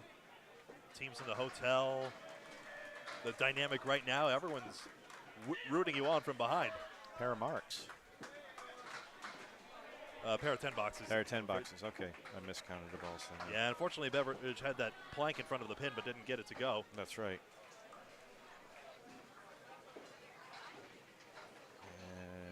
Back into. Actually, no, sorry. No, Esdale made that spare. Excuse me. Okay. I thought it was second ball on both of them. But I've been known to be wrong before. It wouldn't be the first time. Probably won't be the last. You got it. Was I right? Was it pair of marks? Nope. No, Beveridge. No, Beveridge had the 10, I'm saying, but we got it now. Okay. So. Yeah, somebody's commenting, Mike Imperato on lane 12. So on 11 and 12, we have a match we're watching closely, just partly because we're both from Massachusetts and we know the guys. We definitely want to highlight the teams we don't know as well. But on 11 and 12 is shot. Central Park out of Boston versus Academy Lanes. And Academy Lanes is the returning champion from last year. So we're kind of keeping an eye on what's going on over there. Can't see the bowlers on your screen. You can see the pins. You can see some of it. But anyhow, 5th bowler's coming up. Back to this game that we can see and that we are commentating on. You can see it somewhat. Central Park in the green and Academy in gray if you're interested in watching that match. There was a temptation. I wouldn't completely rule out going to 11-12 at some point in time, but right now we're going to stick with 13 and 14. But I moved my tripod. We'll see. It would be good to cover the returning champs, who were, as of last night, were in 3rd place in that division. So they're sitting okay. Parkinson's shooting at a spread eagle, and he gets the right 2. Fooey, I had a prediction we'd have like a couple of spread eagles made. I made that prediction back during the singles coverage on Monday. I haven't seen it yet. I have seen Parkinson do it before. I've bowled against Chris or in leagues with Chris for, oh my goodness, about 12 years now. But I also overheard one bowler say, like, don't worry, this pin action will slow down a bit as we go along. So candlepin bowling being the enjoyable grind it is, it probably will just get that much tougher as it goes. So Todd Holbrook mentions there is a stream by Jeff Walsh. I believe he's talking about Jeff Walsh, and that is correct. There is another stream going on. The bowlers are streaming their own game down on lane 2. Cannot recall the teams offhand, but I did see the stream also on Facebook. They have pretty good production quality going on there. No commentary. Just stick a tripod, but you get a front row seat. That's right. Like if you were sitting on the projector unit. Please don't actually sit on the overhead projector. That would not be healthy for it. And Todd reminds me it's Team USA versus Fenway that he's doing up there. And please ignore in the chat the CBS Sport Network links that are popping up. Those are spam. Oh my goodness. Yeah, I'm gonna have Got to. 3 of them that just popped up all of a sudden. Oh gee whiz. You know what? I might go in there and have a talk with them myself. Okay, and Whoa! so let's not get off the game here. 10 bucks and a 9. Thank you very much. I'm also trying to follow comments too, so that can take my eyes away from the game. So we just have to make sure one of us has eyes on the game at all times. Otherwise, we get goobered up on the score. That's fair to say. I just wanted to try to see if I could bust that link up because that's annoying. Because otherwise, Okay. people aren't going to be able to chat. All right, so I'm eyes on right now. So Jake Cook just dropped 8. The good first ball that went to the left of the head pin. And we're looking at Eric Denault. And he's off to the right of the head pin, and he takes out 4, and he's got a line of 3 and a triangle behind. That's a tough spare to make. Jake had 3 pins, but the 9 pin not visible, but it did go down. It was visible to the ball. Good shot. Okay, and Micah's reminding us that the other stream going on is Bowling Ball Mafia versus Hatchetman. Chris Winiars is streaming that himself down from the lane. We don't want you to go anywhere, so put it up on 2 screens or 3 screens if you have them. Cook on a spare. I actually can't see the spam comments anymore. But yeah, don't click on fishy stream links. You're watching the stream. Don't do it. Well, there's a break. He almost picked up a strike there. Ooh, yeah, wiggler. The 8 pins wiggling, but it's a 9 fill for Jake Cook.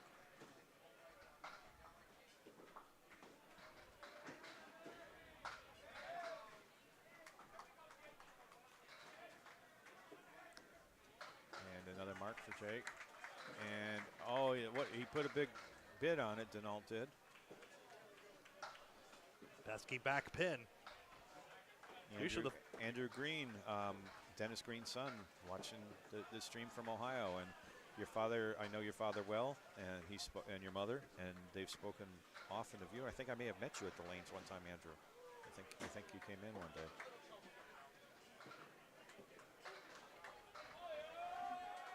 All right, so coming into the second bowlers, box 2, game 2 of 3 of this match. Harry's All-Stars looking to improve their record, and the Oakland Park team trying to improve theirs.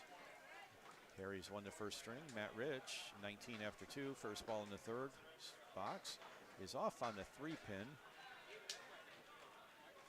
and takes out 6.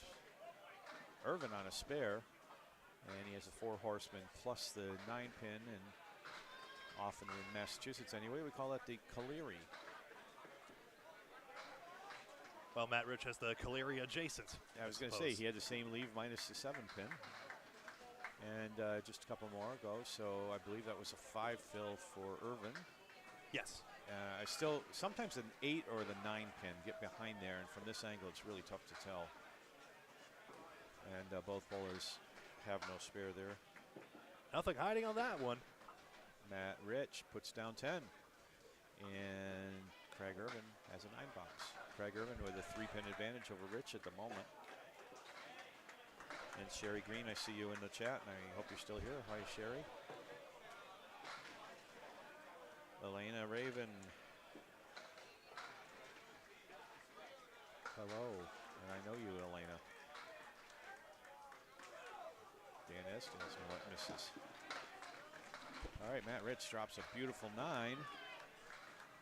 Irvin puts it a little solid on the head pin and gets a spread eagle minus the 3 pin, so 3 and 2.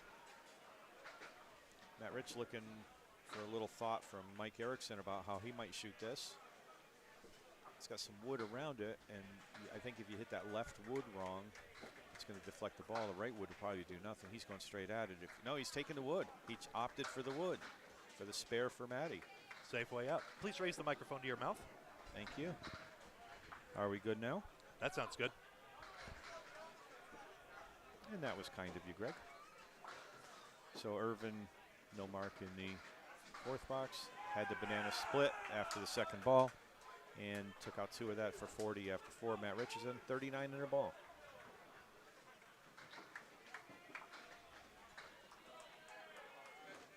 All right, going into our 3rd bowlers. 5 marks to 2 for Harry's All-Stars. Early advantage opening up. Pinning is also 9 in their favor. And Rob Linehan on the right. DJ Camber on the left, who is on a spare.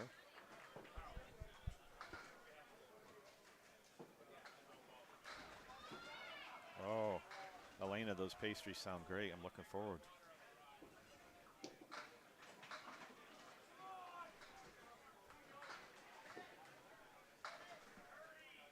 And a 9 fill for Camber. Nicely done. Leaves just the 8 pin. Linehan has a Caleri on the right. 4 horsemen, 1, 3, 6, 10, and the 8 pin. And he just clips the wood. That was it. And ooh, that's 3rd attempt at the ball. Is it going to be a 4th? Yep, it's coming back for a 4th try. And 5th try, crossing that pin. I think that's hopelessly in front, I'm afraid. I don't think that's going to hit. Now here it comes for the 6th time. Only see that here. Linehan says, I'm not going to watch that ball. I'm going to get my pins down. He takes an 8. Don't want to get iced too much. Yeah. It is a game of rhythm. And it's going to settle. It's going back in the pit. It's so much a game of rhythm that one bowler actually posited on, I forget who it was exactly, and he said, like, if you want to really bowl your rhythm, but say the ball return doesn't return your balls on time, which happens often enough, I suppose, would you take a house ball at that point just to make sure you're still bowling your rhythm rather than one of your own? I don't know. I haven't tried to throw a house ball except to clear the gutter in a while, and I don't know how much it would mess you up. I guess it depends on the house ball a little bit, but kind of along those lines, I had a match the other day. I was bowling against Don Devish was bowling in the lane next to me, and we had identical bowling balls that are going head to head. Linehan has a hay bale. And we differentiated those. Mine have my initials in them, and his were brighter on the logo. And I took some marker on mine and put that on there. It doesn't necessarily last 5 strings. But he ended up taking one of mine home. But then he was in on Saturday to do an ACST match with somebody, so he brought it. But Friday night, I went through the rotation. He's using 2 7s, I'm using 2 6s. Linehan with a 10, Camber with an 8. And he's using 2 7s. And when that ball came up in a rotation, it was totally different. And I just ended up bowling with 3 for that night. And it's like, yeah. So I think the same deal would be the case with the house balls. But the house balls might have dents as well. We're probably taking care of our own balls better than that. Oh, yeah. Yeah, they're all banged up. They're different surface, they're plastic, you know. So they're going to respond entirely differently than what your own balls will do that you become very familiar with and don't want anybody to touch. I didn't bring my balls. They didn't quite fit in the car, but I'm still going to have a go here at Fairlanes. I've got mine. Yeah. I'll take you on. You'll probably kick my behind, but don't count on it. You're younger than I am. Huh? Oh, baby. Esdale puts a solid 9 on that spare. Beveridge Jr. with a punch out. Half Worcester right. Esdale's prefers to go right at the pin. Prefer to keep this monstrous start going. And he's off to the right. Second 9-drop he's missed, but I guess that's law of averages. Oh, look at that. He's There's a had good bid on the handful. half Worcester. Ooh. And there it goes. Whoa. Nicely done. He played the inside, and Esdale closes with a 10. So that was nicely done. We haven't seen too many half Worcester splits cleaned up lately. Yeah. One ball, but that was done. Nicely done. Yeah, reverso changeo. 5 marks to 3 now for Harry's All-Stars. Still a very comfortable advantage at the moment. Harry's All-Stars was on with us yesterday morning in these same lanes, and they took 6 points versus Maria Subs, who the day before had been undefeated, was the only undefeated team. And the rest of the day, in their other 2 matches, they took 2 points each. So they weren't very happy with that. They bowled well, but wasn't coming up. Not sure of Oakland Park's record. We'll look it up in a minute. Oh, I can do that. Oh, I've got to announce these standings at some point. Okay, yep. But I won't do it now because I need to do a score check after this salvo. Okay, and that's fine. And Esdale with an 8 box. I refer to 56 after 4. Beverage. no one says salvo. I'm just trying to find a term for everyone throwing 2 boxes, basically. He tries to cut it just like he did to half Worcester. This time he ends up taking a 7 box for 40 after 4. I've only heard that term used in the game Battleship anyway. Take that spare smudge off the board. Salvo. Oh. So Well, we see salvo bowling with some of the young kids that come in during open bowling where they put 4 or 5 balls down at once. So I guess that would be salvo. That's kind of salvo well, bowling. that's not ICBA standard. All right, Parkinson is off on the 2-pin, and he ends up with a 3-5-7. Oh, like that would. So the head pin got splashed out, you were saying? Yeah, he did take the head pin out. He was off. The head pin went out. It wasn't a direct hit. But look, watch this shot. This would be good. It'll be 3-5-7. Woods. Oh, he miffed it a little. Yeah, too far outside. I agree. He needs to be on the outside of the 3-pin. And Chris knows that. Yeah, he does. Trust us, we're in no position to condescend. Everyone knows the shot. Rob Linehan catching our picture here. Oh, was I making a face? Uh-oh. Uh-oh. I'm going to look bad on the socials in a second. Please do not look for that photo on Candlepin Bowling Network. It is not flattering. No, we don't know that. We'll put it up. But please do go there for all the latest updates, including standings as best as we're able, all our streams, Candlepin Bowling Network on Facebook. We could always line up a camera into the booth, but you don't want to see that. No. So We're not. What did Parkinson end up with there? I'm sorry. Parkinson had a 8 box out of that, which picks up 3 against Kaler. They had a 5 box. And Ray Weatherby, good to see you. Todd Trumpus, haven't seen you in a little while in person. And Dave Ooh. Peterson. Oh, is that going to go for Chris? Suddenly pins were Oh, dropping. there's a strike. Goes for Jason Kaler. And Parkinson's going to have to settle for a spare. And he settling for a spare instead of a strike. Spare's not a bad thing. And so both bowlers, they're not boxers yet, have marks in their 4th box. So Greg's going to verify scores I have right now after 4 boxes in the second of 3 games for these guys. Oakland Park versus Harry's All-Stars. Harry's All-Stars has a lead apparently of 23 pins after 4 boxes and 46 in total. 2 points awarded for each game. 2 points awarded for total score for a possible 8 points per round here. And this is round 7 of 11 in the qualifiers. And Is this a substitute warming up, I wonder? yes, it is. So who's the sub? Can you see the name? Got McBrien. I will confirm. Watford's down there. He'll know.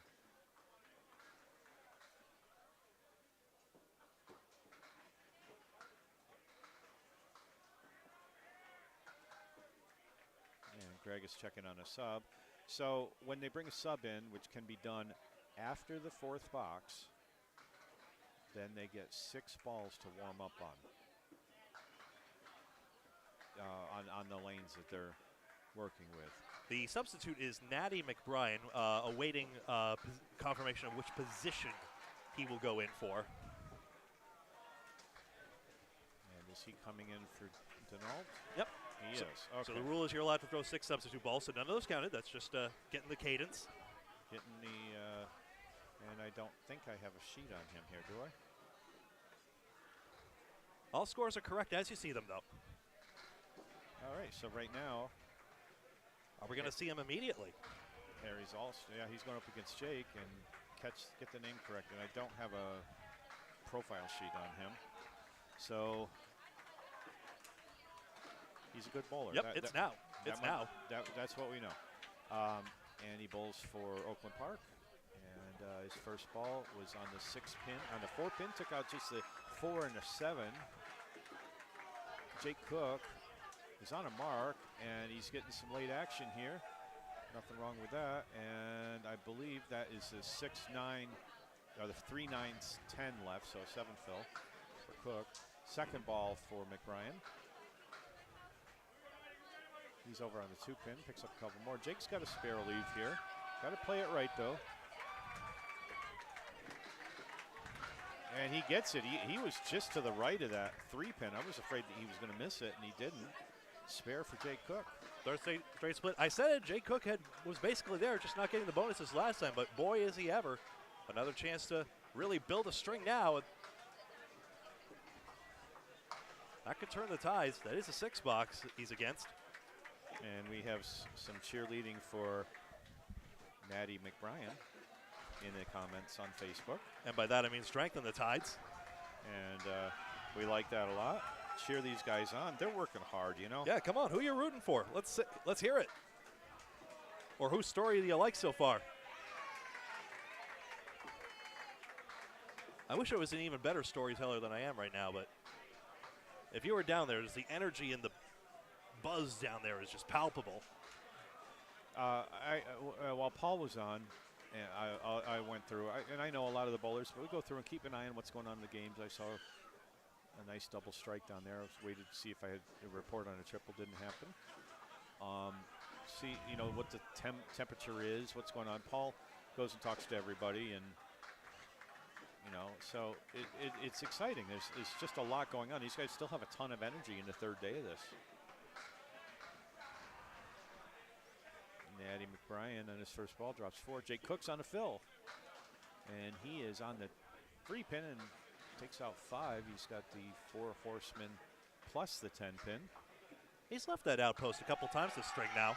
Yep, you call that the outpost, and Paul has an update. Paul calls it the post.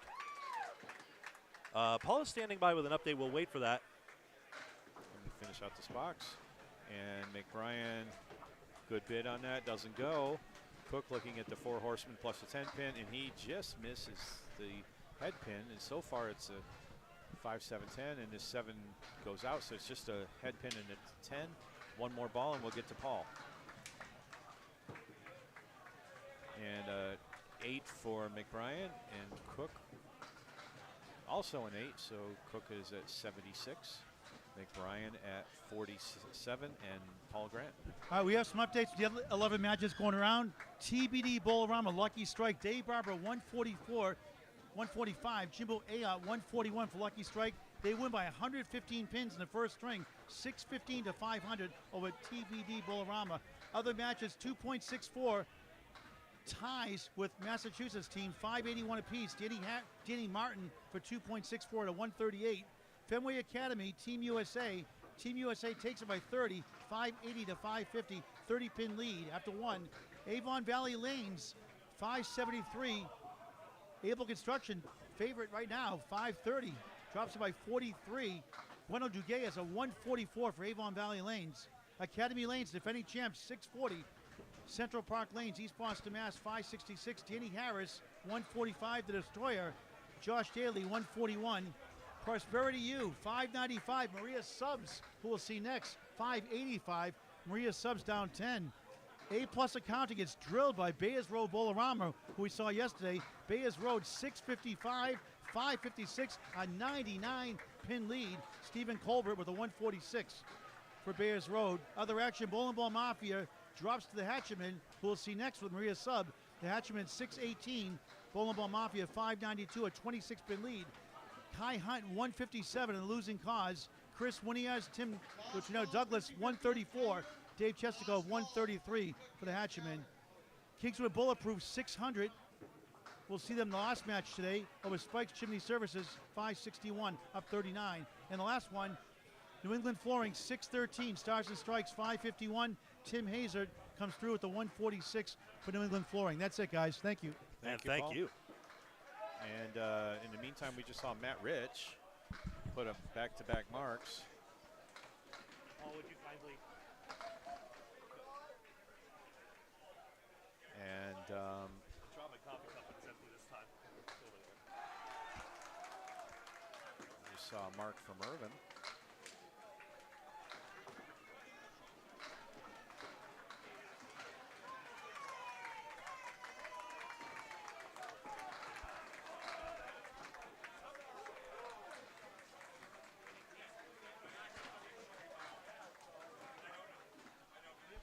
And matching mark, or no, a 10 box through. Yep, that's right. Okay, you got that Sorry, right. moment. Yep. And so now on the right, we see DJ Camber versus Rob Linehan on your left.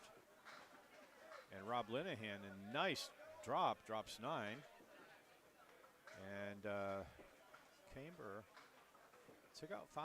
The 1, 2, 4, 6, 10 is left and cuts it over nice. And the 10 pin doesn't make it. Rob's going to wait for a little wood there. And Ryan Prouse, good morning. George Sumbanis, good to see you guys. Ryan Harris took the first string, and they're leading in the second. And Linehan gets the spare. Doesn't touch the wood until after the pin was touched. It's beautiful. And Camber with a 9 box. Camber. Yep, you're right. Okay, they gave me the pronunciation. You gave me the pronunciation, and I got you. I studied aerospace engineering in college, and the word camber relates to an airfoil term. Ah. So I see that, and I kind of, That's fair. yeah, I'm sorry about that, guys. Camber dropped 7. The 3, 5, and 7 remain, and they still remain after the second ball. Linehan, 5, 7, 8, and some wood behind the 5 that may just cover that 7 pin. I don't know. They're having a consultation here. Where do you want to go on this one? My guess, if I were to advise Rob, Rob is a teammate of mine on one league, is probably telling him to go just inside the 5 and not that far inside. Yeah, right side of the red line. I wasn't sure if the red line might cover it all. He had to touch the 5 pin with the ball because it was in front of the wood. And there was no guarantee it was going to cover the 7, but it looked like it was possible. In the meantime, Camber ends up with an 8 box and Linehan with an 8 box as well.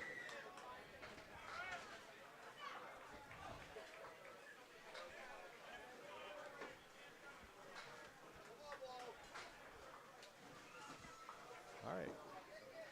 Richard Beveridge Jr. on your right, and Dan Esdale. This lead is mounting in a hurry. 9 marks to 5 for Harry's, and a 20 pin pinning advantage right now. Harry's is very motivated right now. I think their Tim Hortons run did them some good. So was it them you ran into in the line this morning? It was, yeah. And Esdale drops a bomb, and there's a strike to start the 5th box for Dan Esdale. Yeah, Massachusetts people. Duncan is. I mean, it's not the same company, but Tim Hortons is like their cult equivalent. And a spare for Beveridge Jr. Yeah, we. So I downloaded the app because that's what I do when I'm in Massachusetts and get my Dunkins every day downstairs from my office. Yeah, so I figured you could order online here too. So I did that to skip the line. And I go in to pick up the order, and there's a long line out the door, and most of Team Harry's All-Stars are there. And Esdale laughs at me, and I said, yeah, I got to go pick up an order. You can order online here? I said, yeah, it's right up there. And I go around the mall and out the door with our order. And in the meantime, they're in the line still. Sorry about that. And by the way, the coffee wins, and Beveridge puts 8 on his spare. Esdale's first ball in his strike is 4. Yeah, I don't know if we're supposed to advertise here, but Well, until my someone makes endorsement us. of Tim Hortons. They're pretty good stuff. No, we're not getting paid sponsorship on anything. We can promote whatever we want. And I already have rewards points from them. And a spare for beverage. Esdale trying to match it. A little tough relief here. And he punches through the 2. So now it's a cleanup operation. So the question is, when you have the lead, do you try to take all 4 or just go for the 2? I think Dan's going for the 2. That's exactly what he's doing. He gets one of them. But at least he got one instead of none. Score's correct. I put the strike fill in too soon, 79-6. I should read off standings real quick if I may. Yeah, that would be a great idea. I think everybody wants to know, especially the teams we're watching. We want to know where they stand. Team Able left division, 40-8. Fenway Academy, 33-15. Academy Lanes, 30-18. Both Outlaw Rides and Mass H, 26-22. And just outside the playoff picture is Central Park and Unbelievable Lanes, 24-24 and 22-26. Right division, we'll get to in a second. All right. Kaler on a strike. Parkinson, look at this, getting some late action. There goes one, and yeah, don't know that that's so great, but it's one less to knock down later. So first ball in his strike fill for Kaler is 6. He has the 3, 5, 7, 10 to shoot at. And he gets some more. So 8 in the strike, and Parkinson puts a good bid on that, but he misses a head pin. So he'll be open in American terms, or spareless in Canadian terms. An American Open, I like it. Both American teams here. Harry's All-Stars is from Massachusetts. And the Oakland Park team is from Maine. So we have the Mainers versus the Bay Staters, and I didn't use derogatory terms for either one of them. Oh, there's one circulating out there. Right division, if I may. Go ahead. Update. Right division. A+ Accounting, Ann Maria Subs, and Hatchetman all tied 36-12. Remember, first seed gets a 2-round bye in the knockout round. 4 and 5, New England Flooring and Bowling Ball Mafia 32-16. Bowling Ball Mafia is 28-20, but on the right side of the playoff picture, just outside Prosperity U is 28-20, also but tied behind in the pinfall. Kingswood Bulletproof next in line, 27-21, and down from there. Big hit Parkinson. So we're being asked for a complete record of the teams, and they are online. So on League Secretary. That's right. It's not the most convenient process. LeagueSecretary.com and look up Fairlanes, Moncton, New Brunswick. Ooh, harsh. And the link has been posted a few times. I don't think we can really do it from here easily. But I know a couple of the listeners have picked it up and posted the link in the chats, and if that could be done again, it'd be appreciated. Parkinson on a spare bid, and he gets it. Nope, 10 bucks. 10 bucks for Parkinson. Sorry. Yep. 9 bucks for Kaler. We're back to our first bowlers. Yeah, he deserved to have them all down a ball ago. Just rang a pin around. That was a rough one. But we see. Well, see if you see. 2 marks to none for Oakland Park, so still a mountain to climb, of course, but the statistics right now is 10 marks to 7 in favor of Harry's All-Stars, and the pinning advantage is 18 for Harry's. All right, so Jake Cook off to the 3-pin, 1, 5, 4, 7, 8. And McBrien drops 5 also, but his are all together. Jake's got to do a little fancy ball work here to make that go. And threw it in the ocean. No fish to be found. And McBrien at least picked up 1 on his ball that went to the right. He's left with a cluster of 4. Cook picks up a 10. Third ball. And that's a 4-pin gainer for Harry's All-Stars as McBrien leaves a 6. Takes a 6. Start on the head pin now. It's never too late to make a difference in the string. Even if the start was rough, any time is good for a mark and just start to turn the momentum. By the way, that double screen on our socials is fantastic. Nice device you got there. Yes, he's referring to my phone, which is a 2-screen phone from LG. It's an Android. So if you're on Candlepin Bowling Network, Facebook, or YouTube, we got you. I can see it now. I can only run 1 video at a time, Oh, yeah. But I can see the chat. Jake Cook, both bowlers on their first ball end up with some messes here, and both bowlers miss their spare attempts. Yeah. Please do leave your feedback, positive and constructive. We appreciate it.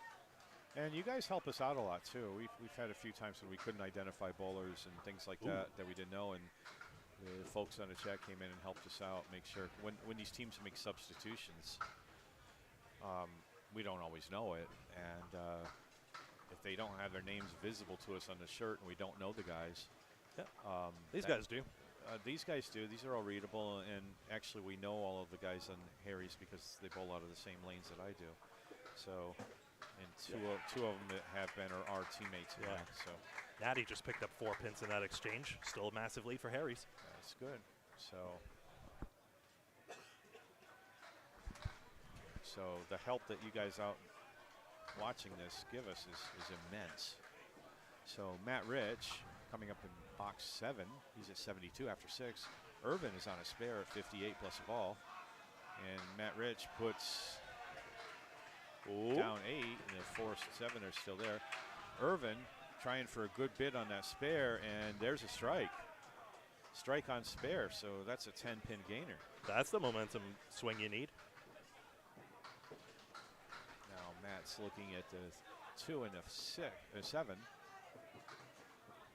2-6 would be different, and he's trying to cut it over. Matt throws a very precise ball. He's a joy to watch bowling. And he's often very much on his shots. And that time he just picks up a 9.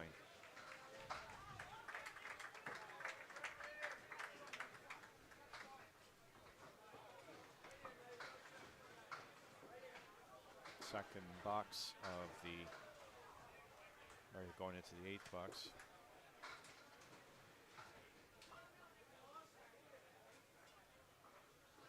And Rich on your right, Matt Rich. Ooh, look at this. Look at that. Oh, teased a strike. We've seen a number of so-called Julian strikes.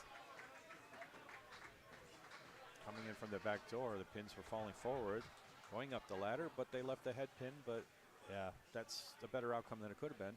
In the meantime, Irvin punches out a spread eagle. Second time. Harsh. Oh, ouch, Matty. Misses to the right, does not get the spare. Irvin trying to get a good fill on his strike, and it's only 5. You saw the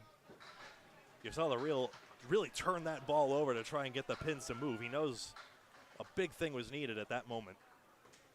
And Matt gets the head pin last in the 3rd ball. And Irvin settles out for a 6 box. Matt's not real happy with that, I can tell. He thought he had a spare he should have had there, and probably that's true. But he missed to the right. And he did what he could do with it. He made a 10. And Camber had the spread eagle on spare, not a good time to do that. So both bowlers a little disappointed in that last box. Linehan coming up on the right. He's at 63 after 6, coming into his 7th box. Harry's with a 45-pin lead. And Linehan's on the head pin, and he gets a banana split. 4, 6, 7, 10. Camber's off to the right. Takes out 4. And it looks to me to be the 1, 2, 4, 5, 8, 9. Linehan's got wood to work with, and nothing doing, just taking out the right 2. And only the pin far to the right for Camber, so Camber still has 5 left on the deck. Linehan has 2, and Linehan cleans them up for a 10 box. And Camber trying to get that 10 box, and it's an 8. That happens with that cluster sometimes. It just wrap around. I've got abbreviations for these leaves. Basically, hay bale is HB. Caleri gets CAL. Banana split get box 8 coming up. All right, box 8 coming up. Linehan on your right. There's a strike.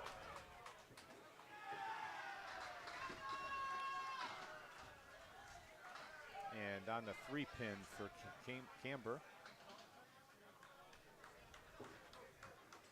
Somehow took out the 4 pin. Oh, you muted me. Oh, no, okay, I got you. All right. Lies and slander. No, that's fair. Thank you for making sure I'm not messing it up. you're not messing up at all. Good bid on that mess. And comes out with a 10 box with the ball out of the channel. So a sneaky little curling shot, they call it here. Hurry hard. Took out, make it a 10 box for Camber. Yeah, though I don't think you're allowed to ricochet the stones off the walls in that thing. Or worse, if you're on the rec league and your rock goes into the other sheet, that's going to cause some hard feelings at the club. All right, Dan Esdale, 79 after 6. First ball on the 2-pin. Takes out just a chunk of that left half of the rack. Beveridge is on a spare. And oh man, my goodness. That head pin. You want to hit it, but sometimes when you hit it, see some action over on 11 and 12. 12, the Academy team is bowling. They're the returning champions from last year's Worlds.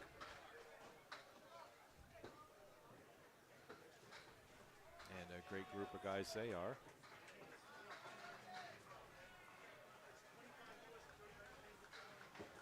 Nice third ball. Esdale ends up with a 9. Third ball for Beveridge is an 8. All right, if you do direct your attention a little bit to the lane 12, we have Josh Daly bowling. Josh is a hot, young, upcoming bowler in Massachusetts and throws a powerful ball, as you can see.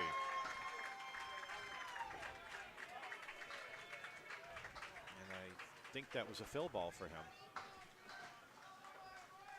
That was Avon Valley Lanes with a hearty round of applause. And hoping maybe to get a chance to cover the left division, but we'll see them later in the playoffs for certain. Esdale drops 7. He moves the, looks like 4-pin or 2-pin significantly off spot, but he's left with a 2-5-7. And Beveridge Jr. takes out 6. Another harsh split. Oh, Esdale makes that. Didn't even touch the 2-pin, but it went over. And Beveridge is going to try to match it by picking up the 2, 4, 7, and 9-pin. He's in there, and he gets it. You can see that coming. You knew it was going to kick over. It's a matter of, was it going to be enough to get to the 9-pin, and it was. Beautifully done. No wood. What a way for each of them to pick up their 4th mark, the 4-spot bowlers. Give that guy a smudge. You betcha. That's up there. All right, Parkinson. Chris Parkinson on your right. The bowlers are tied at 60 each, head-to-head. For the benefit of our viewers, reminder that the yellow dots indicate marks open right now. Marks still to be filled. So 2 for Harry's All-Stars and 1 for Oakland Park. And it's a strike for Kaler. Jason Kaler on your left. Second strike of the string. And no late action for Chris.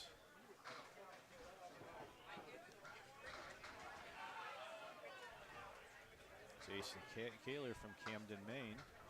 Chris Parkinson. It's 8 box.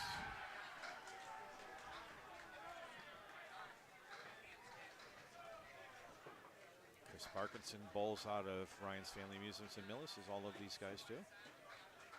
Just my home lanes, too. Parkinson is originally from Medway, Massachusetts, and currently resides in Blackstone, which is not too far away. Career high single of 195 for Parkinson. Probably against me, more than likely. No. Oh boy, look at that. Trying to put a double up. And everything but the 4-pin cooperates. Parkinson on a spread eagle. Takes out the right 2. Looking for a spare on strike for Kaler. And he's got it. I thought that ball was going to drift to the left, but it drifted back in. And that's a 10 fill. 10 fills are pretty good. Don't you think? 10 fills are pretty good. Oh, Parkinson puts it through the hole. But the head pin was already gone, so nothing added to his score for that 6 box. All right. Greg's going to verify scores.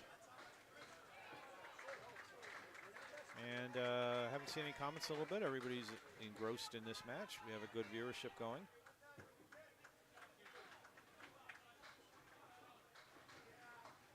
And on the right is Natty McBrien. On the left is Jake Cook. Neither on a fill. Natty McBrien with ball that got away from him and went to the 7-pin, so it wasn't totally wasted. That was okay, got a pin out of it. Not really where he wanted to go. Cook is looking at the 4 horsemen left plus the 9-pin and plays it to the inside, just about gets it. Not quite, the 7-pin stays up. McBrien trying to clean up the 1-3-6 or 1-3-10. He only gets the 3. 8 box for McBrien. And Cook with a 10 box. 101 after 8 or 1 for Cook and 70 after 8 for McBrien. I'm sorry, that's the 9th box. 9th box.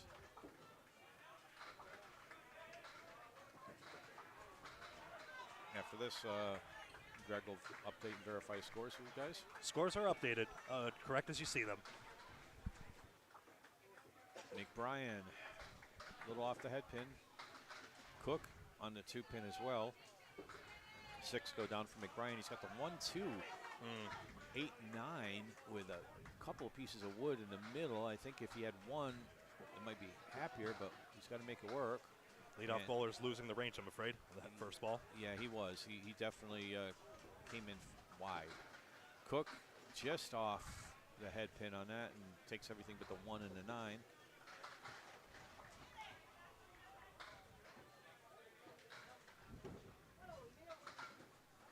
And a 9 box for Natty McBrien. No, wrong side. Wrong side. That was Natty McBrien who had the 8 box, then a 9 box. Cook's still up. We'll fix that in a second. 79, ouch. That's correct. 79 for McBrien. Cook 101 through 9. And Cook with an 8 box for 109. That's it. So that's 30 pins in favor of Harry's All-Stars in that game. Jake's not happy. He feels that he should be doing better. I know he's usually not thrilled with under 110. Yep, but he got a good chain of 3 spares and filled as well as you'd like, so But, there's the difference. That was still 30 pins over his opponent, so that's a big gainer. Now we're coming up Matt Rich for Harry's All-Stars on the left. Craig Irvin for Oakland Park on the right.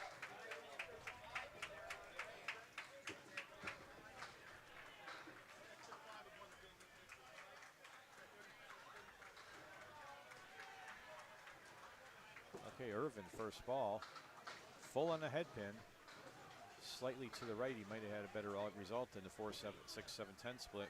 Matt's ball drifts right and comes in on the 3 and takes out just 4. Playing the wood. Wood wraps around. All pins still up there. 4 tough splits for Irvin. Oh, great bid by Matt Rich. He put that in a 1-2 pocket and got all of the left side to go, but nothing touched the 10. And that is all Craig. He came in at the start of the string. Yep. And a 7 box for Craig Irvin. Matt looking for a 10, and he'll have a 9. Puts Matt Rich at 100 after 9, and Craig Irvin at 96.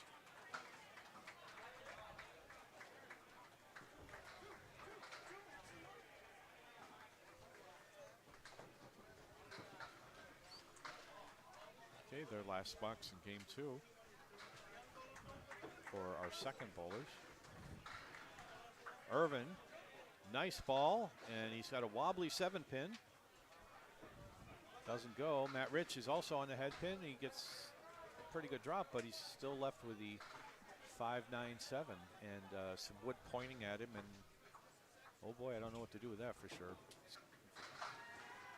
And in the channel. That's the way it goes. Craig finally gets a break. But Matt's going to be on that wood. He tried to sweep it. There wasn't much margin for error there. He got the 5 to go on the rebound, but 9 box for Craig Irvin, and Matt looking to close out with a 10.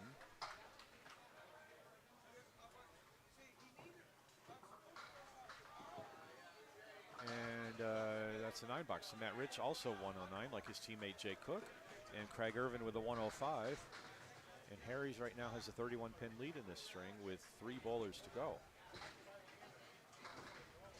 Can't write off Oakland Park on this one yet, but And there's always another string to play for, is the other thing. That's correct. So you could, even if they lose this one, they could go for a split. We've seen that happen a few times. But we have now DJ Camber up on the right versus Rob Linehan. Linehan punches out, half Worcester right. Camber has a 1-3-7. Yep. That's on a strike for Linehan, I beg your pardon. Yep, so Linehan is on a strike. So a spare for Camber. Linehan more of a fill ball. He's trying to take that half Worcester leave out. He ends up with a 5 fill on this strike for 88 after 8. And closing out his 9th box with a respectable 8. So Rob Linehan is at 96 after 9. Camber's at 88 plus a fill. He could catch up with Rob here with a decent fill. It's a mixed string for Rob. He's had like 5 straight head pins in boxes 4 through 8 and then got the half Worcester at the worst possible time. It could have been a higher string. So 5 on the fill for Camber.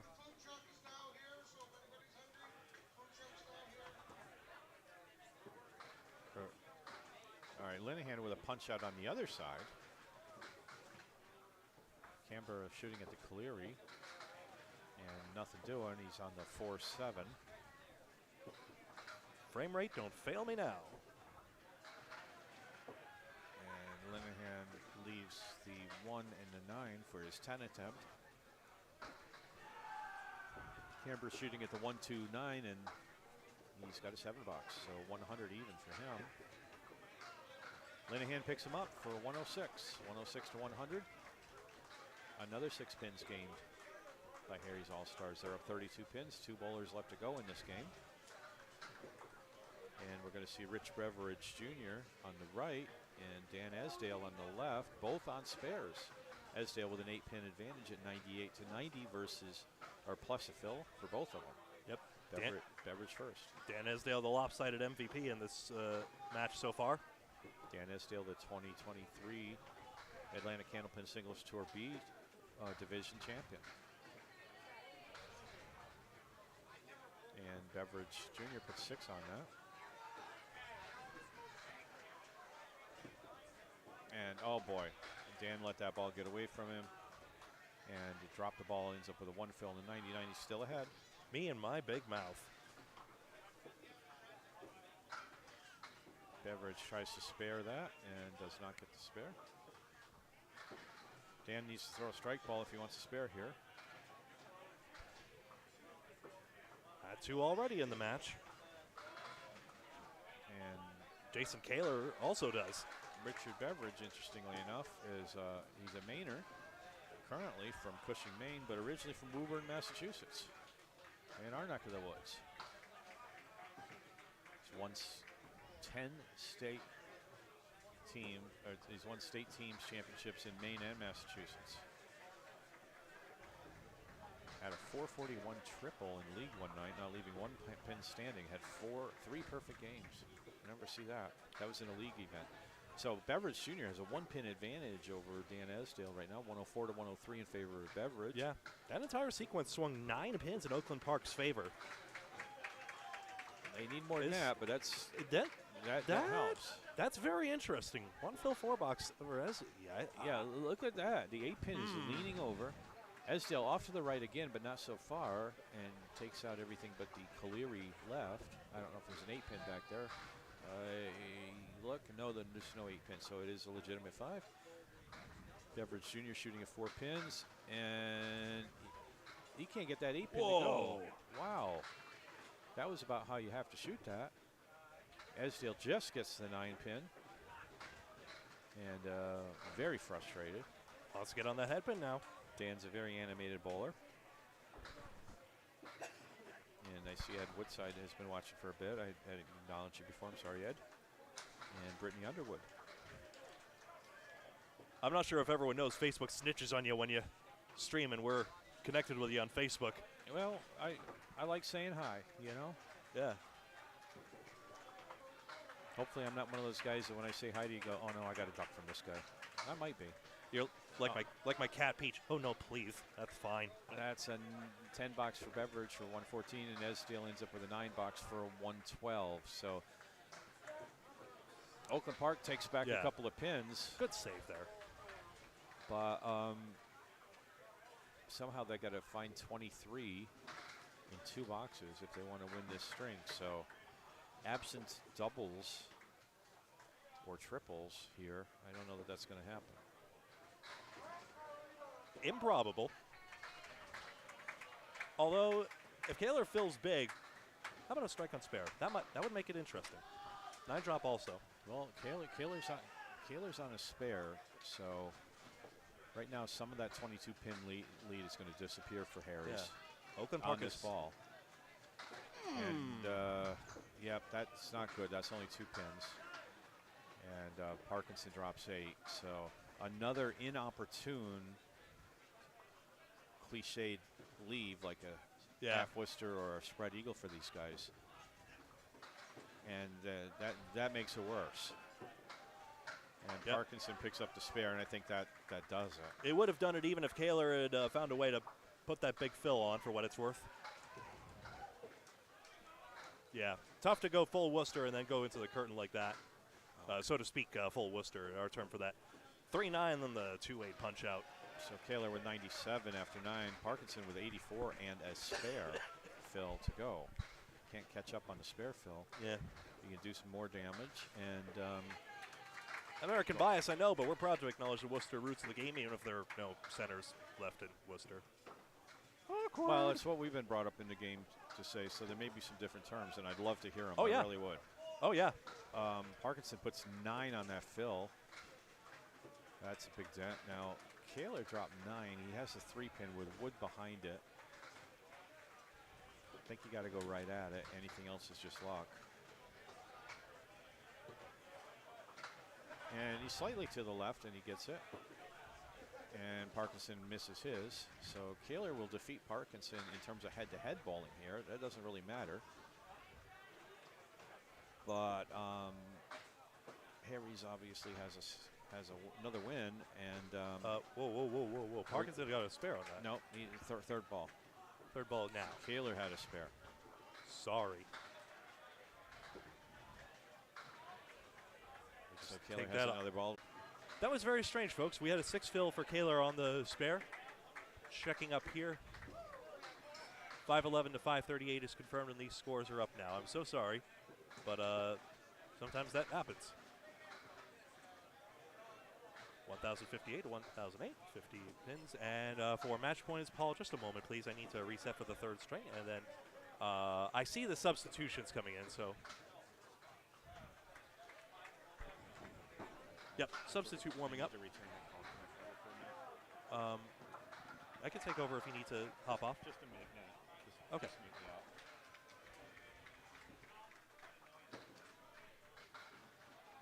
Stand by while we reset for string number 3.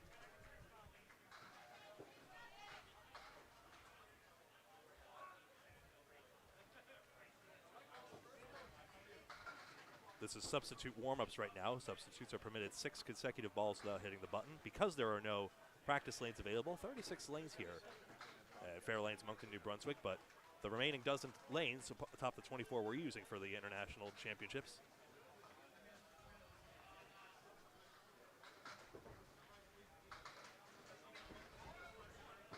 And we do have a substitute.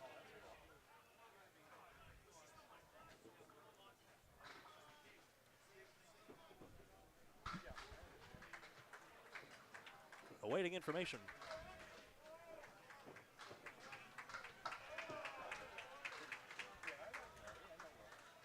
Current statistics in the match right now, 27 to 20. And Paul, I'll put you on the mic right now. Paul, would you please announce the substitution? A couple of changes. Actually, Harry's All-Stars lineup will stay the same for the 3rd and final string. For Oakland Park Bowling Center, the leadoff spot will belong to Jordan Overlock in the 1st spot. The only changes right now starting the 3rd and final string. Don't forget Maria Subs to Hatchman next, followed by Bowling Ball Mafia and Kingswood Bulletproof, our final match today, live on Candlepin Bowling Network on YouTube and Facebook. Make sure you follow us on Facebook, subscribe to YouTube to Candlepin Bowling Network.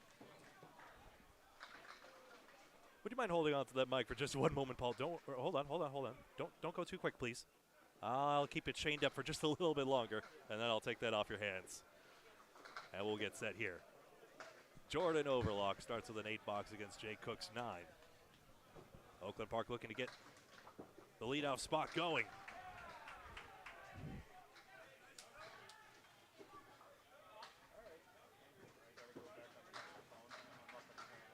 There's a big hit, but unfortunately a nickel and dime leave.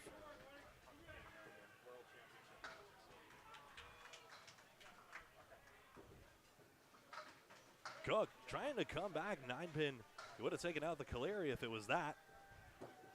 Flat wood in front of the 5. It doesn't pop over for Jordan Overlock. No spare there. And a reminder, folks, this is Candlepin Bowling Network on Facebook and YouTube. Remember to, if you haven't already, please like and follow on Facebook and subscribe on YouTube. So many of you have already. Our hearts are so full. Thank you so much for your support, because it means a lot to us to know that this means a lot to you, those of you in the bowling community and those of you rooting on these world-class individuals. Okay, and I'm back online here after having to take a short phone call. And let me catch up here. Matt Rich on the right. Craig Irvin on the left for Oakland Park.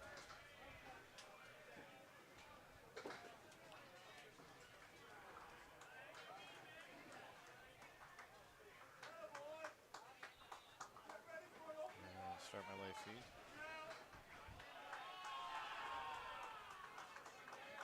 If you wouldn't mind raising the volume of your voice just a little bit, if you can muster it, Dan, I'm sorry. Okay, is that better? Yeah, that's really good. Just a wee bit. I got your levels cranked a bit, so that should help out. Well, I'm not totally fading away yet, so. No. Matty Rich dropped 9 on that first ball. Is that good? Yes, thank you. Okay. Audio engineering on the fly. Greg does it all. Matt Rich with a spare. I just talk. It's pretty much all I have to do here and not get too far away from the game. So, well, let's be honest. We don't take a box off. I mean, the talent is out there on the lanes. yeah.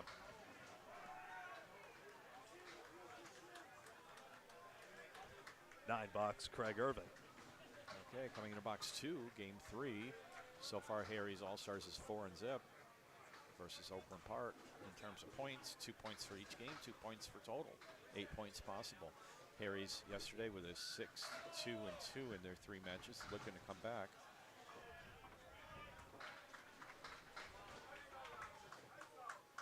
And let's add 7, I think, to Matt's fill. I don't see anything else. That's just 8. That's 8. I'm looking at the screen, and sometimes it looks a little fuzzy there on the pin, so I probably should switch glasses. I don't know. Irvin dropped 6. Matt Rich, nice spare. Spare on spare.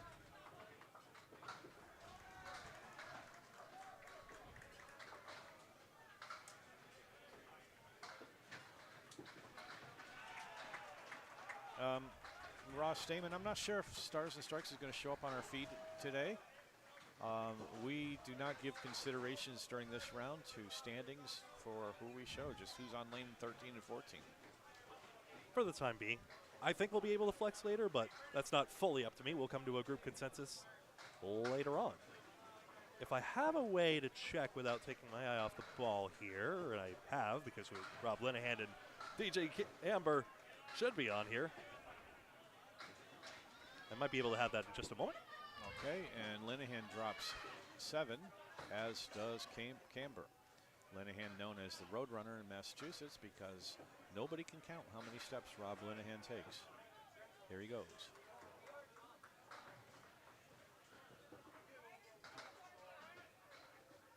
And Linehan misses a spare attempt, as does Camber. Camber's got a ball rolling back and forth. I don't think it's coming back again. And it's touching a pin. It took out one of those 2 pins.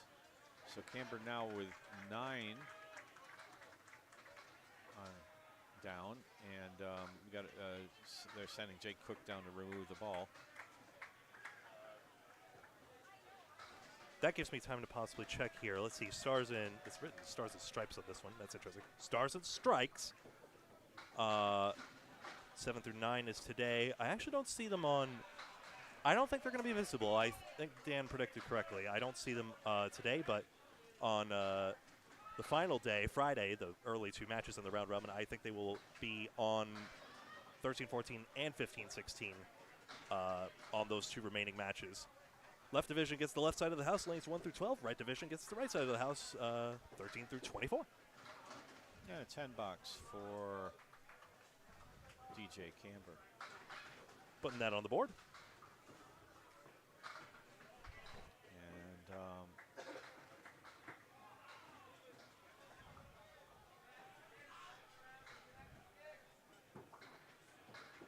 there we go, DJ from Washington, Maine. Lenahan's got a good crack at this one. Lenahan's got a pretty decent lead there with his first ball where he wanted it. He's got the 4. It's 2-5-8 for the triangle, and the 8-pin stays up.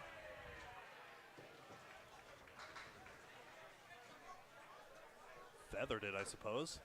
So DJ Camber has an interesting accomplishment, and that's throwing 11 strikes in one night. Whoa.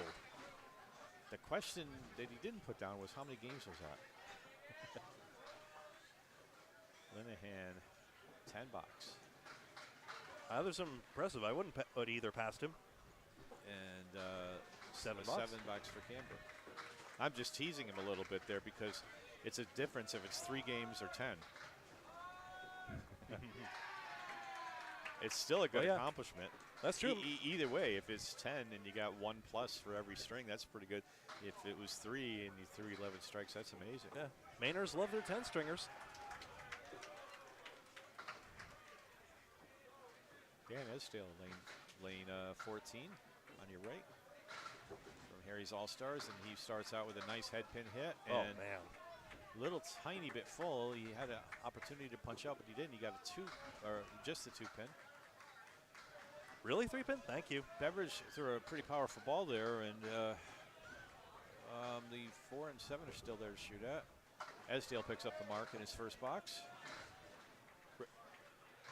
Rich came down for a Pro Series event in Millis and had a pretty deep run in the doubles knockout. And a spare for Beveridge Jr. and Ross Damon. If you have to work when those are on, all of these matches will be on and are on Candlepin Bowling Network on YouTube to watch at your leisure. Yeah. You could go back and rewind if you want to watch a great shot. If you need to take video evidence of a shot maybe out of the channels, there was one person said, like, strike on spare for Esdale. I think it was a supporter of one of the teams trying to. Oh, man. Beveridge on the head pin, too, trying to match Esdale's accomplishment. He just gets a 1-5 on his first ball. Man. Big time brutal hit. Yeah. One of those days, Rich. And so 7 in the fill on a strike. Oh, I'm sorry. That was a spare he was on, right? Yep, okay, they're both on spares. I'm seeing strikes and spares, seeing pins in my sleep. And 9 for Beveridge Senior. So back to Candlepin Bowling Network on YouTube. We also have a Facebook page. Yeah. And there is no cost to subscribe. We appreciate likes and subscriptions. It helps us bring this out further. It helps support this this network and allows us to continually improve the quality of the productions that are being put together. So please go to Candlepin Bowling Network on YouTube and subscribe. Like us on Facebook. No charge. Parkinson coming up as a 5th bowler on lane right for Harry's. And Jason Caller on the left for Oakland Park.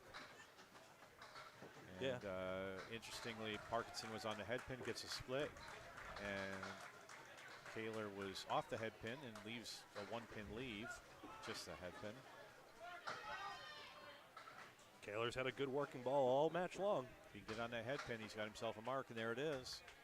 Spare for Kaler. And Parkinson just took out the 6, 7, 10 off the wall For a 10. for a 10, and a really nice 10. You heard the crowd going, wow, or something. So 10 box and a spare, Parkinson and Kaler. Parkinson in the pocket. Can he trip out that 4-pin? Not going to go, but a nice 9 drop regardless. Kaler on a fill. 6 go, 6 in the fill. He's looking at the 2, 4, 6, and 10. Parkinson's got wood next to that pin. He's got to hit it pretty much on the pin. If he goes too much to that wood, it's just going to carry it away and bounce the ball to the left. Chris throws a very powerful ball.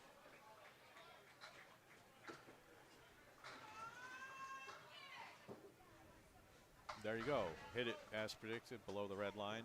The wood and the pin were both hit, and that worked perfect. Spare for Parkinson. And Kaler's trying to take the inside of that and just gets the wood. Yeah, inside of the 2 into the 4 might have driven the wood across. Very difficult shot, especially with a right to left breaking ball. Would that have spun the wood over? I'm not so convinced. Good pinning in any event. All right, and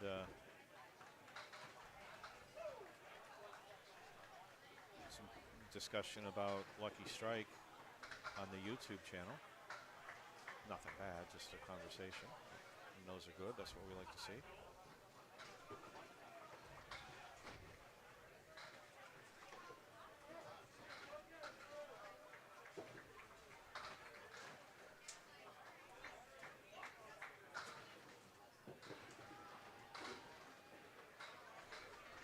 Okay, back to the first bowlers.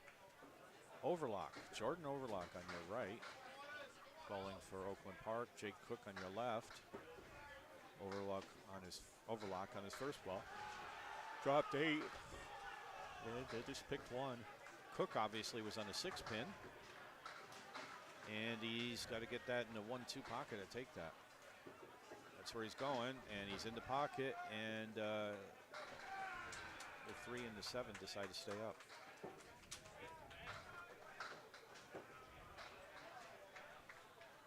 Nine box for Overlock. And Cook matches. 2 9 boxes. We got teased. Like the first time we were trying to go to Tim Hortons, we actually went to one that seemed to be, I think, in the local hospital or something like that. Oh, yeah. Nice to know one's nearby, heaven forbid. But I just punched the address in the GPS, that's all. yeah, and we told the counter, it was just like, you mean you couldn't find a Timmy's? They were just so incredulous. I mean, it's like you can't roll out of bed without tripping over one. Overlock goes off on the 7-pin. Oh, goodness. Cook is on the head pin, and that's the second wacky leave Jake's had on the head pin. yeah, it was going to be just the head pin, and he picked up a couple more, and how do you shoot that? Yeah. Jake got a 9 out of the last bizarre combination.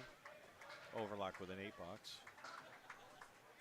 Good pinning out of the 1 drop in the beginning. Are we saying that hop step delivery almost? Yeah, I caught that too. We'll have to keep a closer eye on that.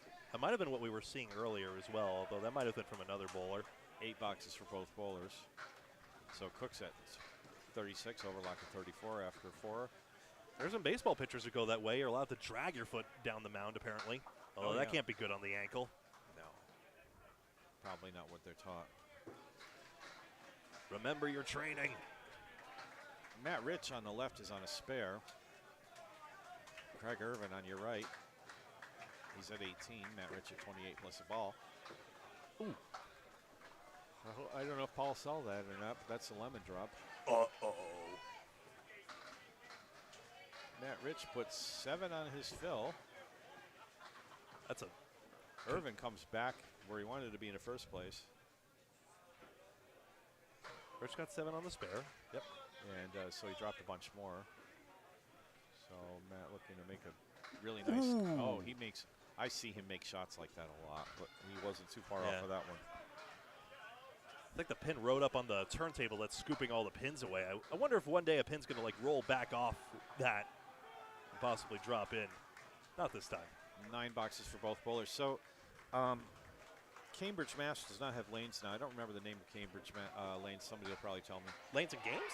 That's it. Yeah. Oh, I went there on the last day. So sad. Yeah, and I bowled a few tournaments there, including state teams and that. And that was always the weirdest thing because there was the way that the pin setter set itself. There's like almost like a chimney above The Jane pin setter. and you would get a hit and send a pin up there, and then all of a sudden you see a pin drop down that had gone up in the air and come down and take out some more pins. It was very strange. Yeah, and there is still footage of that. There was a Pro Series final that was held there, and it was a special edition of Candlepin New Gen, which is usually a younger edition of the show, but in this case, they showed a Pro Series event. Spare try, got it. Spare for Craig Irvin. Matt Rich trying to match. Oh, boy. Brutal. Right on it, and just a tiny bit too precise. But if you watch that Pro Series edition from Lanes and Games, you can just see pins descending from the heavens. It's wacky. Like it goes several feet in the air and end up completely on the opposite side of the pin deck. I've gotten a strike that way there. One of a kind. Yep. You throw it up there, you get a pin going up, and just turning around, and as a pin falls down, it's still part of that rack, so it's not coming from another rack. It's still good, but like, oh, thank you.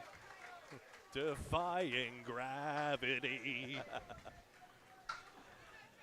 Box 3 for 2 DJ. for Linehan. 3 for Linehan, thank you. And DJ Camber. DJ Camber throws to the left and takes out 5 as a Collieri on the right side. And no go there. Linehan, I don't know what to call this sleeve. I call it the double row. I see it a lot because my ball ends up on a 6 pin when I'm goofing. And so I've actually gotten good at this shot, but I'd rather not see it so much. And I think Rob didn't want to see it that time either. 9 box for Camber. Rob trying to take the diamond out, and Linehan does not take the diamond. He gets an 8 box. Maybe I got a little too excited for a single stick, but that was wood rolling across. String lead is 24 right now. 5 marks to 3 for Harry's All-Stars. And Shall we go to an update right now with Yeah. Paul? I think now's a good time. See the box 4 underway, and here's Paul with Okay, this. thanks, guys. Great job. TBD Bolorama, Lucky Strike. It's all Lucky Strike. 197 pin lead with 1 string to go. They're up 4-0. 2.64 Mass. 2.64 tied the first with Mass. 581 apiece. The second string, a 1-pin win. 575, 574 for 2.64. Up 3 points to 1. 1-pin lead. All these are through 2 strings. Fenway Academy Team USA. It's 2-2 in that match. Team USA by 20 after 2 strings. Aaron Fontaine, the grandson of the great Hall of Famer Tom Olster, had a 159 second string, including a triple strike. Had 1 spare in the string also. Very impressive. Other matches going on. Avon Valley Lanes are tied 2 apiece with Able Construction. It's an 18-pin lead for Avon Valley Lanes going to the final string. Gwen Duguay had a 144. Academy Lanes defending champs against Central Park Lanes. It's all Academy Lanes up 4-0, 164-pin lead. How about Danny Harris, the fireball, a 145 first, 166 second, 311 through 2. Tim Susi has a 142 as well for CPL. Prosperity U, Maria Subs, we'll see next. Maria Subs, 2-2. Maria's lost by 10 and up by 59. Esdale, just double a strike. moment, Paul. Dan Esdale. You said it, Dan. I stood up to watch him throw that ball and did not watch the monitor, and that was a bomb. Strike on strike. Yeah, you were anticipating that one. Beveridge makes a crack at that one, and his 3rd ball is coming up. Thanks, All right, Paul. sorry, guys. No problem. So that Academy Lanes match, Tim Susi at 142. Danny has 311 his first 2. Prosperity U, they're down 59 to Maria Subs, tied 2 apiece. Matt Schultz, 142 for Prosperity U. Brian Fuller Jr. at a 140 for Maria's, and Sean Baker, a 149. A-plus accounting ties it with Bayers Row Bolorama, 2-2, but Bayers Row Bolorama up 89. Steve Colbert had a 146 second string. Other action, Bowling Ball Mafia. If I can do this, guys, you want to wait? let's watch Esdale's ball. Go ahead. You got a second. You got a second. We'll keep an eye on Esdale, but go ahead. Esdale's going for a triple. All right, Bowling Ball Mafia and the Hatchman. The Hatchman we'll see next when Maria subs. Up the Hatchman up 4-0, up 38 in the match. Kai Hunt for Bowling Ball Mafia just threw a 157 second string. Kingswood Bulletproof will see our third match today against Bowling Ball Mafia. They're up 28 with Spikes Chimney Sweeps tied 2 points apiece. One more after this. Okay, watch this ball. Dan Esdale trying for a triple. It's good. Whoa! And there's a triple for Dan Esdale. I can yell. All right, 2 more matches quickly. Stars and Strikes, South Paris, Maine. Down 4-0 New England Flooring, a 136-pin lead. Tim Hazer got a 146 for New England Flooring. Kevin Locke's Outlaw Rides, 2 points apiece with unbelievable lanes.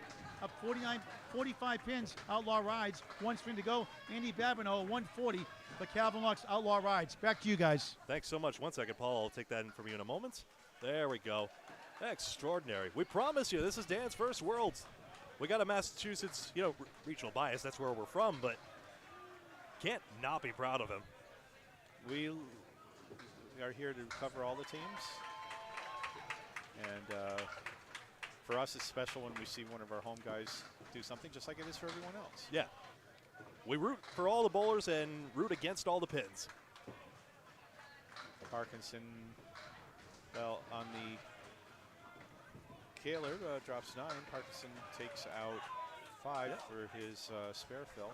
Kaler. 6, I'm sorry. Kaler gets a spare. Kaler's been solid. And Parkinson trying to match it and not doing. He leaves a head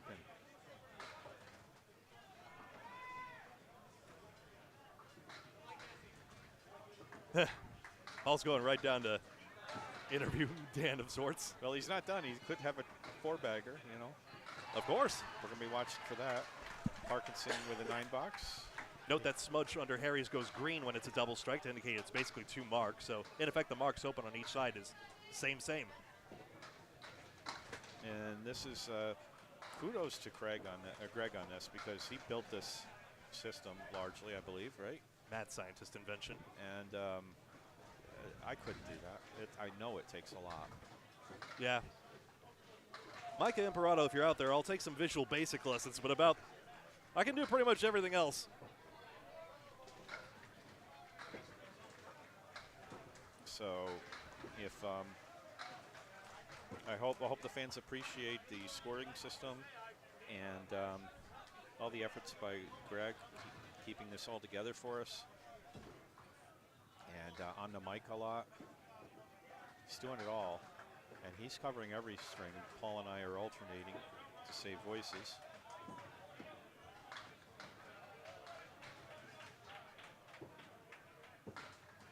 All right. Parkinson going for another spare bid and gets it.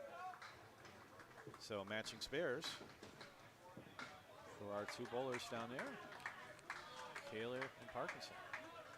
Score update, please. All right, Greg is going down to verify scores. We want to be right for you guys. And accuracy is important to us. We're not the official scorekeepers. We're keeping scores separately. And Jake Cook coming up for Harry's All-Stars and takes out 6 to start. And Jordan Overlock also drops 6. He has a 4 horseman right. But as I was saying, we're not the official scorekeepers. We'll keep our own score separately. And possible we could miss a pin. We try not to. And we have to... and we can't really see the scoreboards very well, though I noticed today they're a little clearer than they were. All right, both bowlers open boxes in their 5th box, and Cook closes with a 10.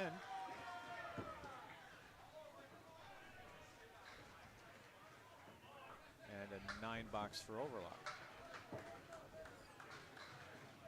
So right now, Harry's All-Stars has a pretty commanding lead in this string with 54 after closing out the 4th box with our last bowlers, not the current ones. They're coming into their 6th box.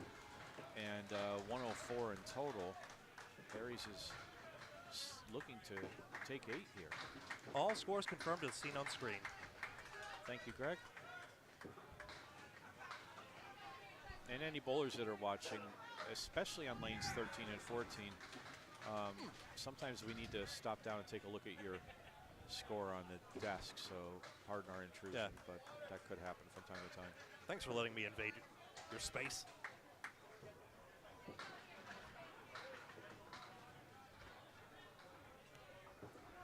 Jay Cook. Okay, misses his object. Yeah, the wood scooped a pin in the back. $8. So, and a late 10 bucks. There it goes. Tip. Yep. I'll overlock with a 10 bucks. 53 after 6. Jay Cook, 54 after 6. Don't hit your button too soon, kids. He didn't. Cook is very patient on that. I'm in a couple leagues with him. Yeah. I was looking at Jordan's, though. He had that rolling wood. Yep, He knew it was going. That's true. I saw Jake. So you're right. You're right. I'm completely off. Matt Rich, 53 after 4. Craig Irvin's at 37 after 4 plus a ball. So Matt's. Oh, there's the break. There it goes. Matt Rich with a strike. After 2 splits. Good on him. These guys have really heated up. Law of averages works out for Matt Rich in the end.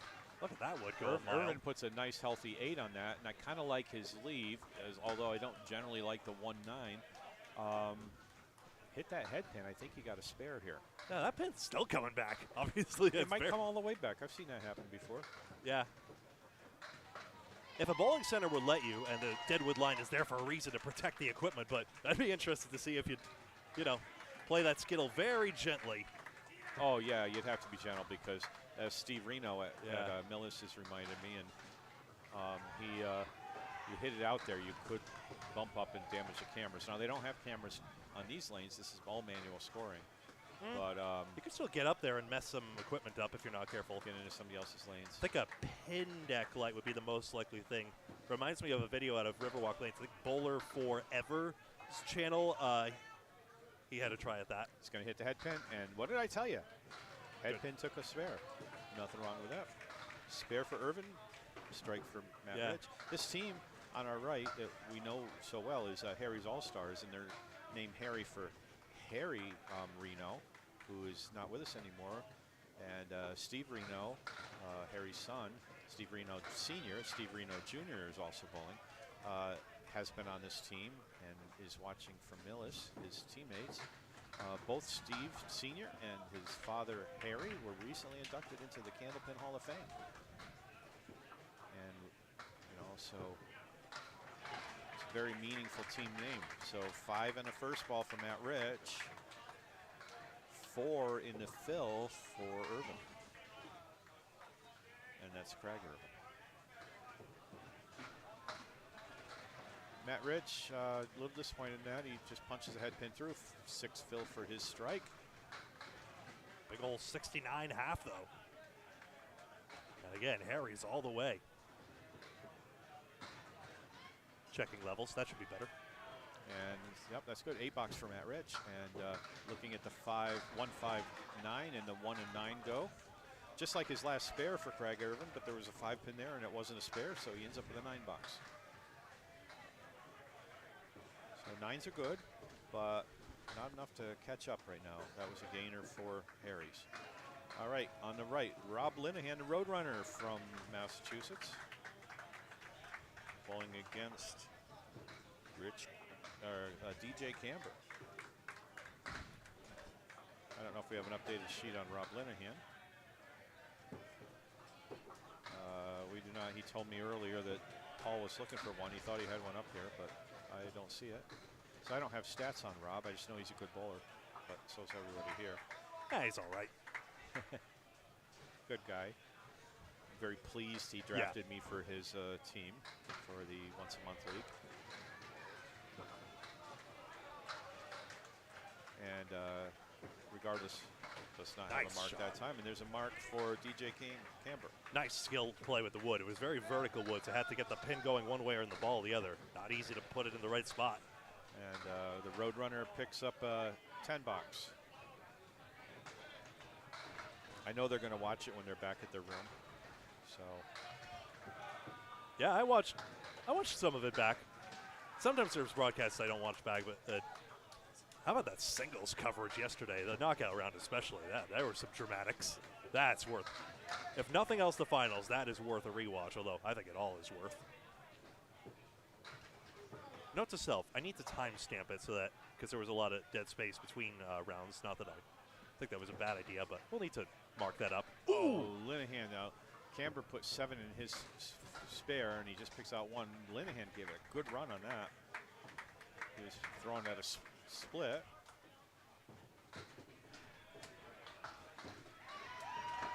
$8 for Camber, $10 for Rob Linehan. Yeah, Rob's hit the head pin 3 times and has been unlucky every single time. Couple splits and then a seeming 3-pinner where he get rung 1 around. Here comes the 4-spot bowlers. So looking for more comments from the teams, and hold on to your hats, gang. We're looking at Dan Esdale on the right, who threw a triple and has now an attempt at a 4-bagger. So everybody's watching this ball. That was a visible exhale from Dan. So Dan psyching himself up. I don't believe he's ever had a 4-bagger in Candlepin.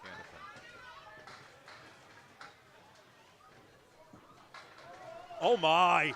Whoa! Come on, every pin but 1. The 5-pin survives, and what a bid he put on that. Wow. No 4-bagger, but nothing wrong with that, really. Can't be disappointed. Well, he's going to have a wicked half anyway.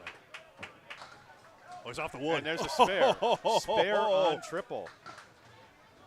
His teammate Jake Cook has thrown a 5-bagger. That was against me. We were bowling head to head, but that was great. You know, that was awesome. Esdale with 109 plus and a ball fill at the half. Yes, that's right, folks. He puts a strike on that. He's got a 119 half, which is a decent game. You know, it's an okay game for these guys. $8. And now he's looking skyward. Now he's looking skyward. He's ringing the towel. That's Chris Parkinson behind him. The whole team's behind him. They're right there with him. Parkinson, Cook, Rich, Erickson. I see Sean Baker from Maria's keeping an eye on this too. Great bowler. Esdale. Okay, back to earth, Dan. 2 fill. Half Worcester. Nice bid from Richard Beveridge Jr. there. Half Worcester pins. So one's got the half Worcester out and one has the half Worcester in. Esdale trying to spare that. Doesn't get the spare. Ends up with a 111 half. Even with that tube fill, you can't complain about that. And a nice pickup by Richard Beveridge Jr. That's not easy. The wood helped. Still not easy, but he spared the 2 and an 8. So at 6, Esdale ends up with an 8 box. He's at 119 after 6. Beveridge Jr. 58 and a ball. And now we're coming up to our 5th bowlers in box 5. The sick part is Dan Esdale still needs a mark for 400. Just one more. Just one mark. And Parkinson off on the right on his spare fill, and he takes out 3. The 5-pin did go on that. It's not a real half Worcester. And we're looking at Kaler, Jason Kaler on your left. And he's on a fill. And he gets a decent fill, a 7 fill, but he's left with the 2, 7, 8. Parkinson trying to spare that half Worcester minus the 5-pin, and he gets everything but the 6 and the 10. So no spare for Chris Parkinson. Jason Kaler on your left, and he is trying to spare somehow the 2, 7, 8 split. Easy shot in 10-pin, tough in Candlepin. And he gets the 2 and the 8 to go. It's usually the 8 that stays around. Parkinson closes with a 10. And Kaler with a 10 too. So matching 10s for these 2 bowlers. So no change in where the spread is on the score. We have 58 for Parkinson at the half, 68 for Kaler. Whew, I'm exhausted So Parkinson after watching that. is a little bit over halfway to Esdale at the half. Parkinson with his first ball. I mean, that's remarkable. We've seen 2 100-plus halves in our coverage. One time I threw a 90 half. I've had a number of 80s and 70s, but 100, that's and a half plus, and almost, over 110 and a half. That's remarkable. You just don't see that every day. Parkinson will be opening this box, and it's spare for Kaler. 4th mark in 6 boxes. Parkinson's trying to make a 10, and he makes a 9. Score check. As soon as I can type straight. All right, Scott Easterbrooks. I haven't acknowledged, but you haven't been commenting a lot, and I really appreciate it. And Drew Steele, reminds us that Linehan stat that he was the spring 2017 New England Candlepin champion on the New England Candlepin show. That was our Rob. Can't wait to see the new season. That's on the Ryan's Millis YouTube channel, I'm fairly sure. And produced by Franklin TV, but Ryan's Millis channel. Our friend and colleague Bob Lee qualified 4 and bowled in that series. So you get to see Bob Lee bowling. Bob Lee's been coming on strong. He's doing very well. All right, you're right. There was a little hop step there. I don't know if he's stuck or if that's part of his normal approach, but regardless, he missed a spare attempt for overlock. Cook trying to spare the spread eagle and puts it in the hole, or it's half Worcester and puts it in the hole. And a 9 box for overlock.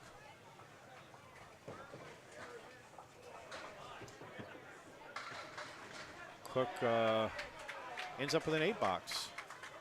So he went to the massive pins and got some good action out of that. Nothing wrong with that. 2 becomes 8. 62-62 for these 2 bowlers at 7 after their 7th box. Now they're going into their 8. And we have Jordan Overlock on your right for Oakland Park. Out of Maine. And he's on the 3 pin and takes out 5. Jake Cook. With only 3, he was on the 4 pin, took out the 4, 7, 8.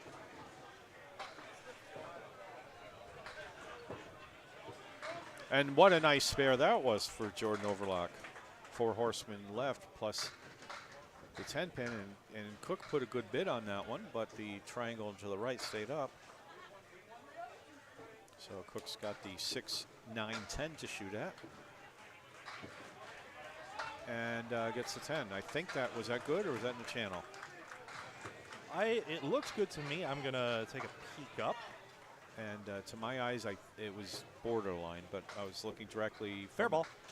Good ball. So I saw it pretty clearly fair on the monitor. And I'm not trying to put a call on the bowlers here. I'm just trying to see how I read it, because they're going to be honest with it and adjust the score. We just want to make sure our score is good too. That's all. Thank you, Micah Jasny. We really appreciate the compliments.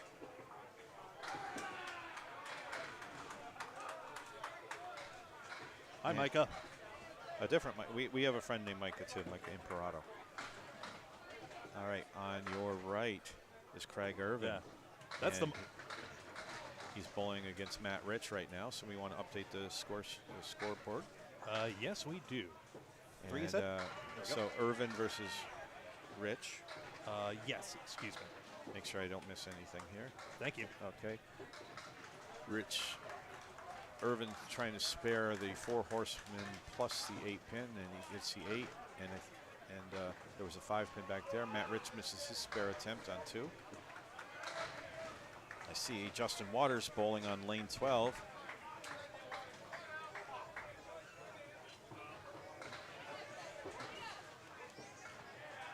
Mike Machichi there too.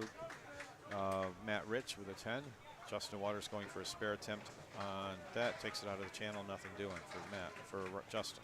So Justin, trying to call Justin here, but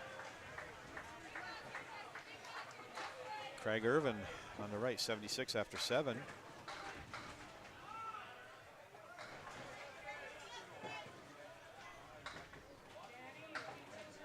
And goes to the left.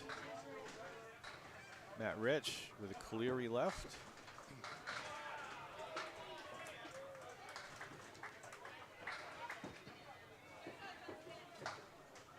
And there we go.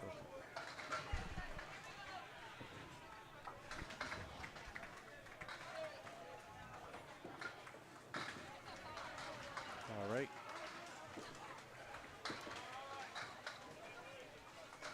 So hopefully you caught this. All right, Irvin sits down with a 7 box, Matt Rich with a 10. Yep.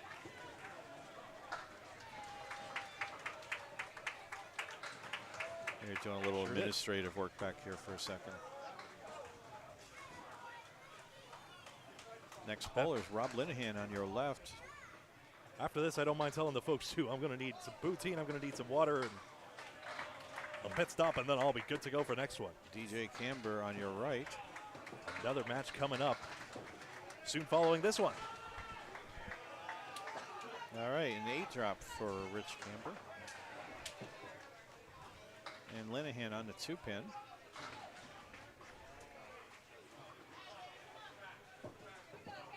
This and all matches on Candlepin Bowling Network, Facebook and YouTube. Please like, follow, and subscribe. And hit that bell next to the subscribe button on YouTube so that you're always in the know about all our upcoming matches. Thank you to the many who have already.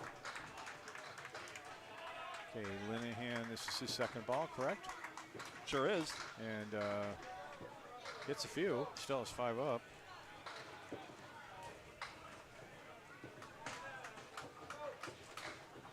And a 10 box for Canberra. Just couldn't get that 2-pinner to go earlier.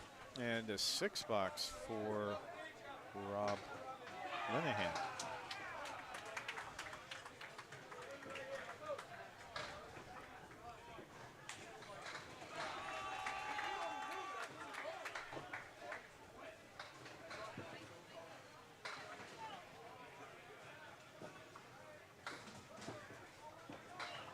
Camber's off on the 6-pin. He gets some good action there, though, and it only leaves the 1, 2, 3.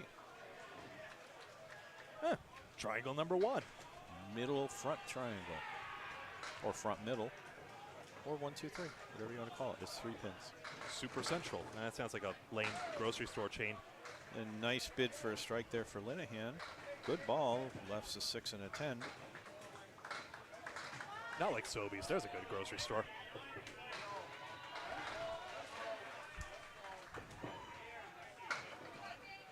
And off to the left for Camber. Linehan, oh, he whiffs to the left. Nothing doing for marks for these guys. And a 9 box for Camber. And Linehan gets the 10.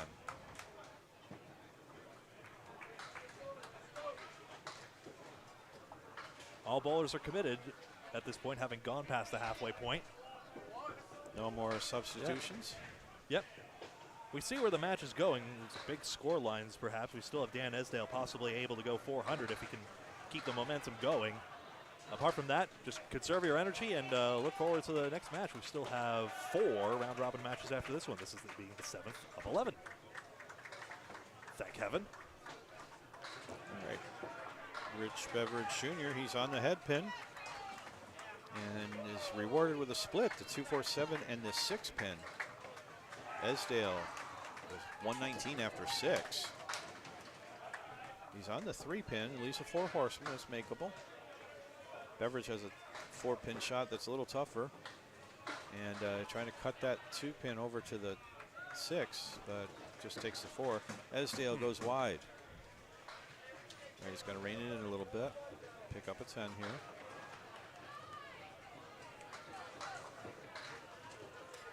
$7 box for Rich Beveridge Jr. I mean, if I'm getting amped up here after a big string like that, imagine how he feels. But yeah, Dan's pretty intense. Similar logic to a biathlon. Got to cool the heart rate down so you can keep the shot on target. Nice. There's one. the 10. And the other thing is, Esdale actually is pretty good on a microphone, too. I've done commentary with both him and Matt Rich. separately, and all three of us on the mic on one match.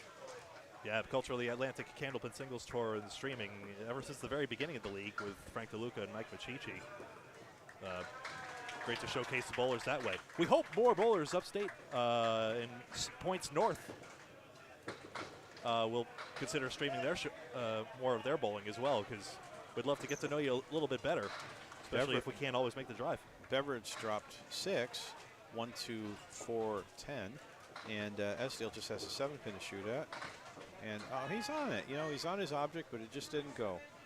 So waiting for some wood removal here by one of the members of the Oakland Park team. Can't tell who it is.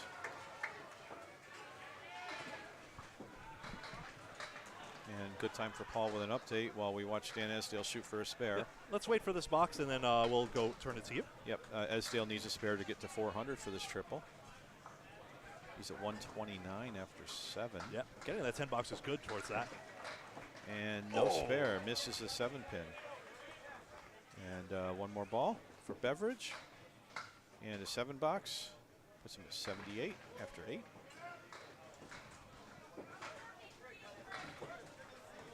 And Dan Esdale looking for this pin. And then we'll turn it over to Paul. There it is. 10 box. Third ball, he picks it up, puts Esdale at 139 after 8. Stay tuned next for Maria's Subs and the Hatchman. 2 teams coming in, 36 and 12. Hatchman won their first 2 strings. Maria's Subs split their first 2 strings. Next on Candlepin Bowling Network, later today, Kingswood Bulletproof takes on Bowling Ball Mafia, final match of the day. And don't forget tomorrow morning, 9 o'clock Atlantic time, local time, 8 o'clock Eastern time. 2 more matches before the playoffs start late tomorrow afternoon. And the finals 3 on Saturday, quarters, semis, and finals live on Candlepin Bowling Network. All right, we just saw Jason Kaler put 4 on his fill on the right. Parkinson dropped 5, okay. Kaler trying to pick up a spare there, nothing doing. Parkinson's got a chance, but he missed the object pin to the right.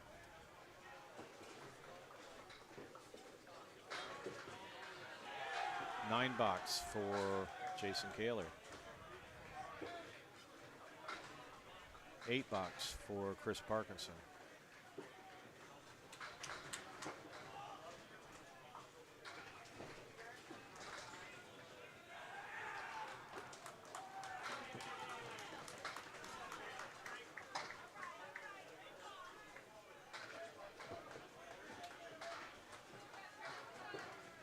All right, on your right, sorry for the dropout for a second. Jason Kaler from Oakland Park at 91 after 7. Throwing his first ball in the 8th box. And he's in the left pocket and takes out 5. Chris Parkinson from Harry's All-Stars with a 5 drop with Caleri left. Both bowlers with a 5.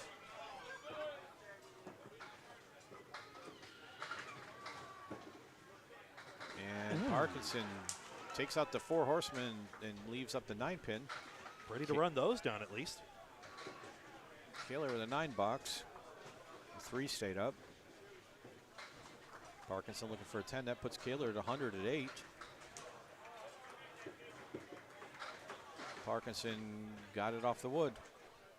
About the only way to play that one. Got some hot action going on in a couple of lanes to our right. Can't see what's going on for sure. And score check. Nope, he's checking the scores literally. Right now, according to our stats, Harris is up 51 in the string and up over 100 in total, as Jake Cook throws 7. 1, 2, 7 stay up. Jordan Overlock is on a fill, and he puts 9 in that fill. That gives him 83 after 8. So Overlock with a 9 fill. Jake Cook misses his spare, and Overlock gets the spare. So 2 spares in a row for Overlock. That's correct. And Greg confirms the scores are correct as Jake Cook puts up a 10. So you're doing a great job scoring, as you are right on with the bowlers score. Hang on, haven't score checked this one though. All right, Jake Cook on your right, coming into his final box. He's at 80 after 9. And that's a 7 drop, 8 drop. Overlock on a fill. Okay, he puts 6 on it. There's nothing wrong with that. But what's wrong with it is the triangle plus the 5 pin is not an easy shot to make, that's for sure. Cook has the 6 and the 9 to shoot at, and there's a bunch of wood in front of it. So we'll see how this goes. Could go okay, and he gets it. No problem. Spare for Jake. 90 at 10 plus a ball. Overlock's got some wood in the vicinity of the 5 pin and not in a really good place, I don't think. So we'll see how he does this. He's going for the triangle, try to carry it over, and gets 2. Reasonable expectation for that leave. That's pretty tough to get. And his final ball in this game and of this match. He picks up a 9 box, and that puts him a 106 for the string. Jake Cook still has a fill ball. He's at 90 plus a ball. Needs a strike to hit 100. I have Matt Rich and Chris Parkinson 2 pins and 1 pin respectively too low. Scores corrected and now correct. All right. Still good scorekeeping.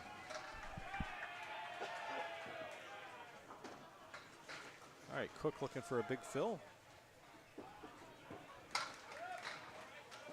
And he puts it in the pocket solid to the left. That didn't work for him and gave him a 5 fill. So Jake Cook has a disappointing 95 for that string. And the lead has shrunk a little. Harry's All-Stars leads 45 for the string, 95 for total, with just 2 boxes times 4 bowlers to go on each side. Matt Rich on your right, Craig Irvin on your left. Oakland could start throwing 20s and try to contest for the string. Total is increasingly out of reach. Overall statistics in the match is, 38 marks to 31, just marks alone. And of course, Esdale's doubled a few of those, so it's more like 40 to 31. Oh, Matt Rich, he threw a pretty good ball, and he's rewarded with a split. Irvin, are they going to go up the ladder? No, they don't. So Matt Rich drops 6 on his first ball, and he has a 2, 4, 7, 10. Wouldn't be kind of around the area of the 2. And that worked. Nice shot by Matt Rich. Irvin is shooting at the 1-3-8. Let's see if he can match it. He's putting it in there, and he's off the head pin and takes out just the back 2. Seemed to make a bowl. There was a plank back there for Craig. It's still wiggling. A piece of wood came back and bumped it just enough to make it wobble. Promise you folks, these pins are not weighted on the bottom. In fact, they don't have a bottom. They have the top or bottom alternates depending on how they're set up. Not like 10 pin. And that's a 9 box for Craig Irvin. Puts him at 92 after 9.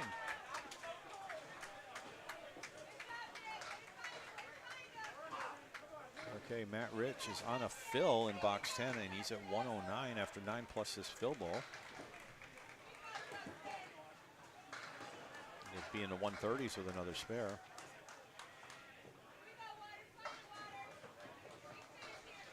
Okay, off on the 2 pin. That just gives him 4 in the fill. 113 after 9. Irvin is on the 2 pin, and he takes out 4. So 4 horsemen and 2. So Matt Rich looking to make a tough spare. Doesn't need a mark to be in the 120s, but he needs a mark to be in the 130s. Oh, what a bid he put on that. No wood, and the 4 pin stayed up. Irvin just punches out the 3 and the 9, so Matt's got 1 to go for. Matt's went solid in this, 4 marks here. And Matty Rich has a 123 string for us. Irvin, he's got the 1, 5, 6, 10. Trying to make something out of this for a 10 box, and it's going to end up being an 8, come 9, on. 10. There's Yeah. a 10 box. You just had to wait around and watch it. There you go, Craig. And that avoids the need for slow motion to have to see that shot again. So matching 10 boxes for our bowlers. Let's give you a look at that.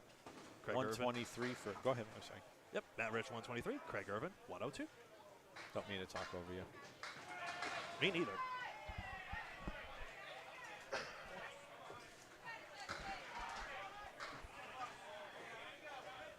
Rob Linehan was up taking pictures of us in the booth a little bit ago.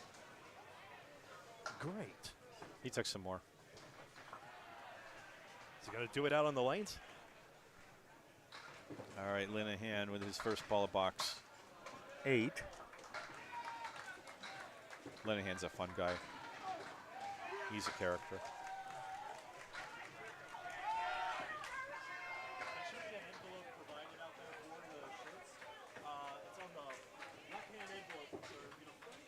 So Linehan drops 6 on that first ball. He's trying to pick up a spare off the 2-4-7-10. And gets it to carry, but he's on the 4-pin. And Camber is shooting at the 10-pin. He ends up hitting the wood in the middle. It didn't help him. So both bowlers open in this box. Thank you. And trying to make a 10 out of the 2 and 10. And we'll settle for a 9 for Rob Linehan for 82 after 9. And Camber gets at that time that single pin. It's always easier on the third ball for some reason. And that gives him 90. For the record, Paul, another WOW shirt sold, another more proceeds for Candlepins for Cancer, a charity by bowlers, for bowlers, helping bowlers going through cancer treatments and the financial costs associated with that. Many thanks always to Al Johnson for making this wonderful cause happen. Rob Linehan drops 8, 5 and 7. Camber's off to the right, takes out 4.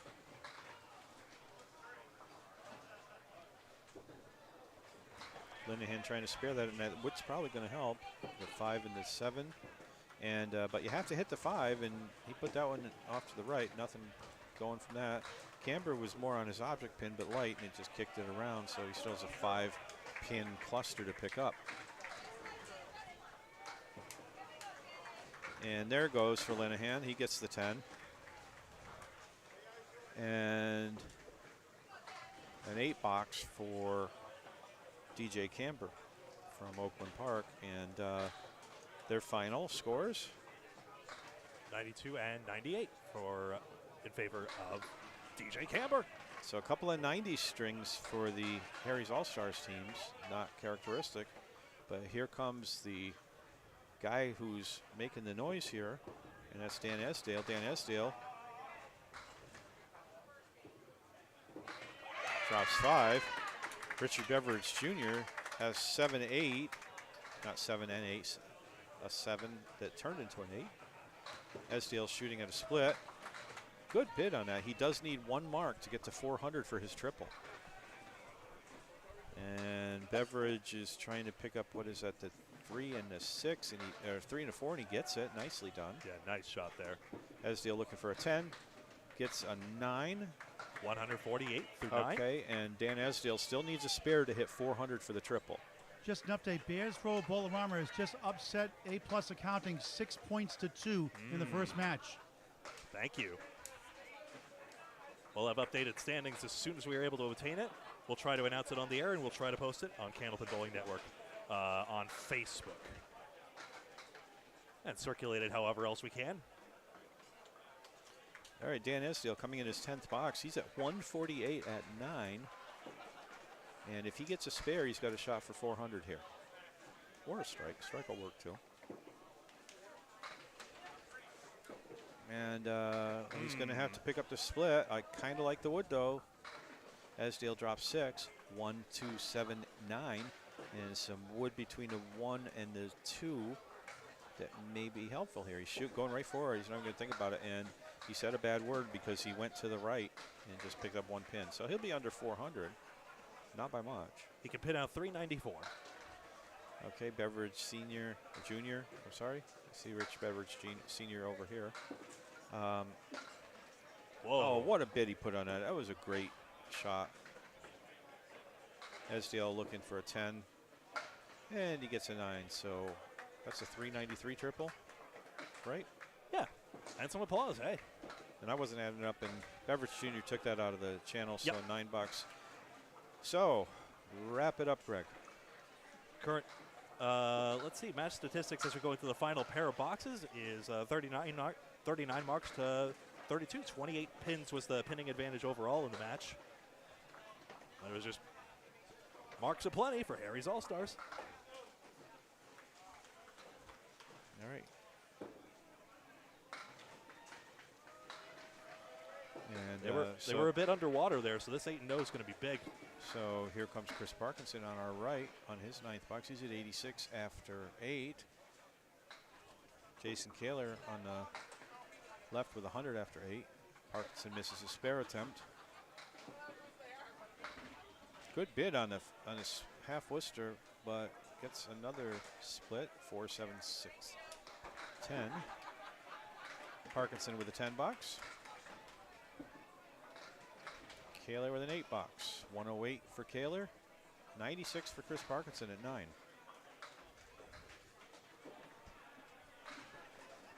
And the 10th and final box of this. It's out of reach for Oakland Park. We know Harry's All-Stars is going to take all 8, but we just don't know by how much. And Parkinson, that looked like a strike, but the 5-pin stayed up. And Kaler, let's add insult to injury, just clips off the 2-pin there. Even the solid anchor gets flustered, but Jason Kaler's been very good in this match throughout. Well, he threw a reasonably good ball. He was off the head pin, but that's pretty bad. Yeah, but it'll be the second highest scoring bowler out of it all. Spare for Parkinson. So he'll be able to throw one more ball for the fill, and that's a 6 box for Kaler for 114. Parkinson's at 106 plus this ball. And then we'll show that and totals. Keeping in mind there were substitutes, so asterisks will indicate names that were substituted partway through the match. Parkinson puts a nice 8 fill, and this match is in the books. That'll do it. I show 524 to 581 is the total. Let's see if that holds. But in the meantime, let's just display the scores we have here. The result is, of course, little in doubt. 8-0, the final. And look at that, 157 for Dan Esdale. Fantastic. 123 for Matt Rich was very solid as well. Paul will have you in just a moment as soon as I show the totals. And we see Dan Esdale, 393, a couple player slots. Yeah, some player slots are struggling out there, but Dan carrying the day. Fantastic. Ooh, easy. Well, got to take the levels off before we wrestle the mic. Big margin of victory. And to close this out, I'm going to turn the mic over to Paul Grant so that we can get some final updates from the field. We've got a great match coming up next, folks. Maria's sub, Brian Mayer will lead off. Brian Fuller Jr., who just threw a 142. Craig Holbrook, the Hall of Fame, the third. Sean Baker, Hall of Fame eligible next time around. And John Winchell, Hall of Fame eligible next time. Bowl fifth against the Hatchman, Rich Lamoni's team. Coming in close in the standings in the playoff hunt. Next on Kenneth Bowling Network. Thank you for watching this great game of Kenneth Bowling. Back to Greg. Another match starting very soon. On behalf of Dan Castle, Paul Grant, and Bob Lee Distantly, my name is Greg Gouillart. Thank you so much for watching. We will see you very soon. Until then, like, follow, and subscribe so you don't miss us. So long.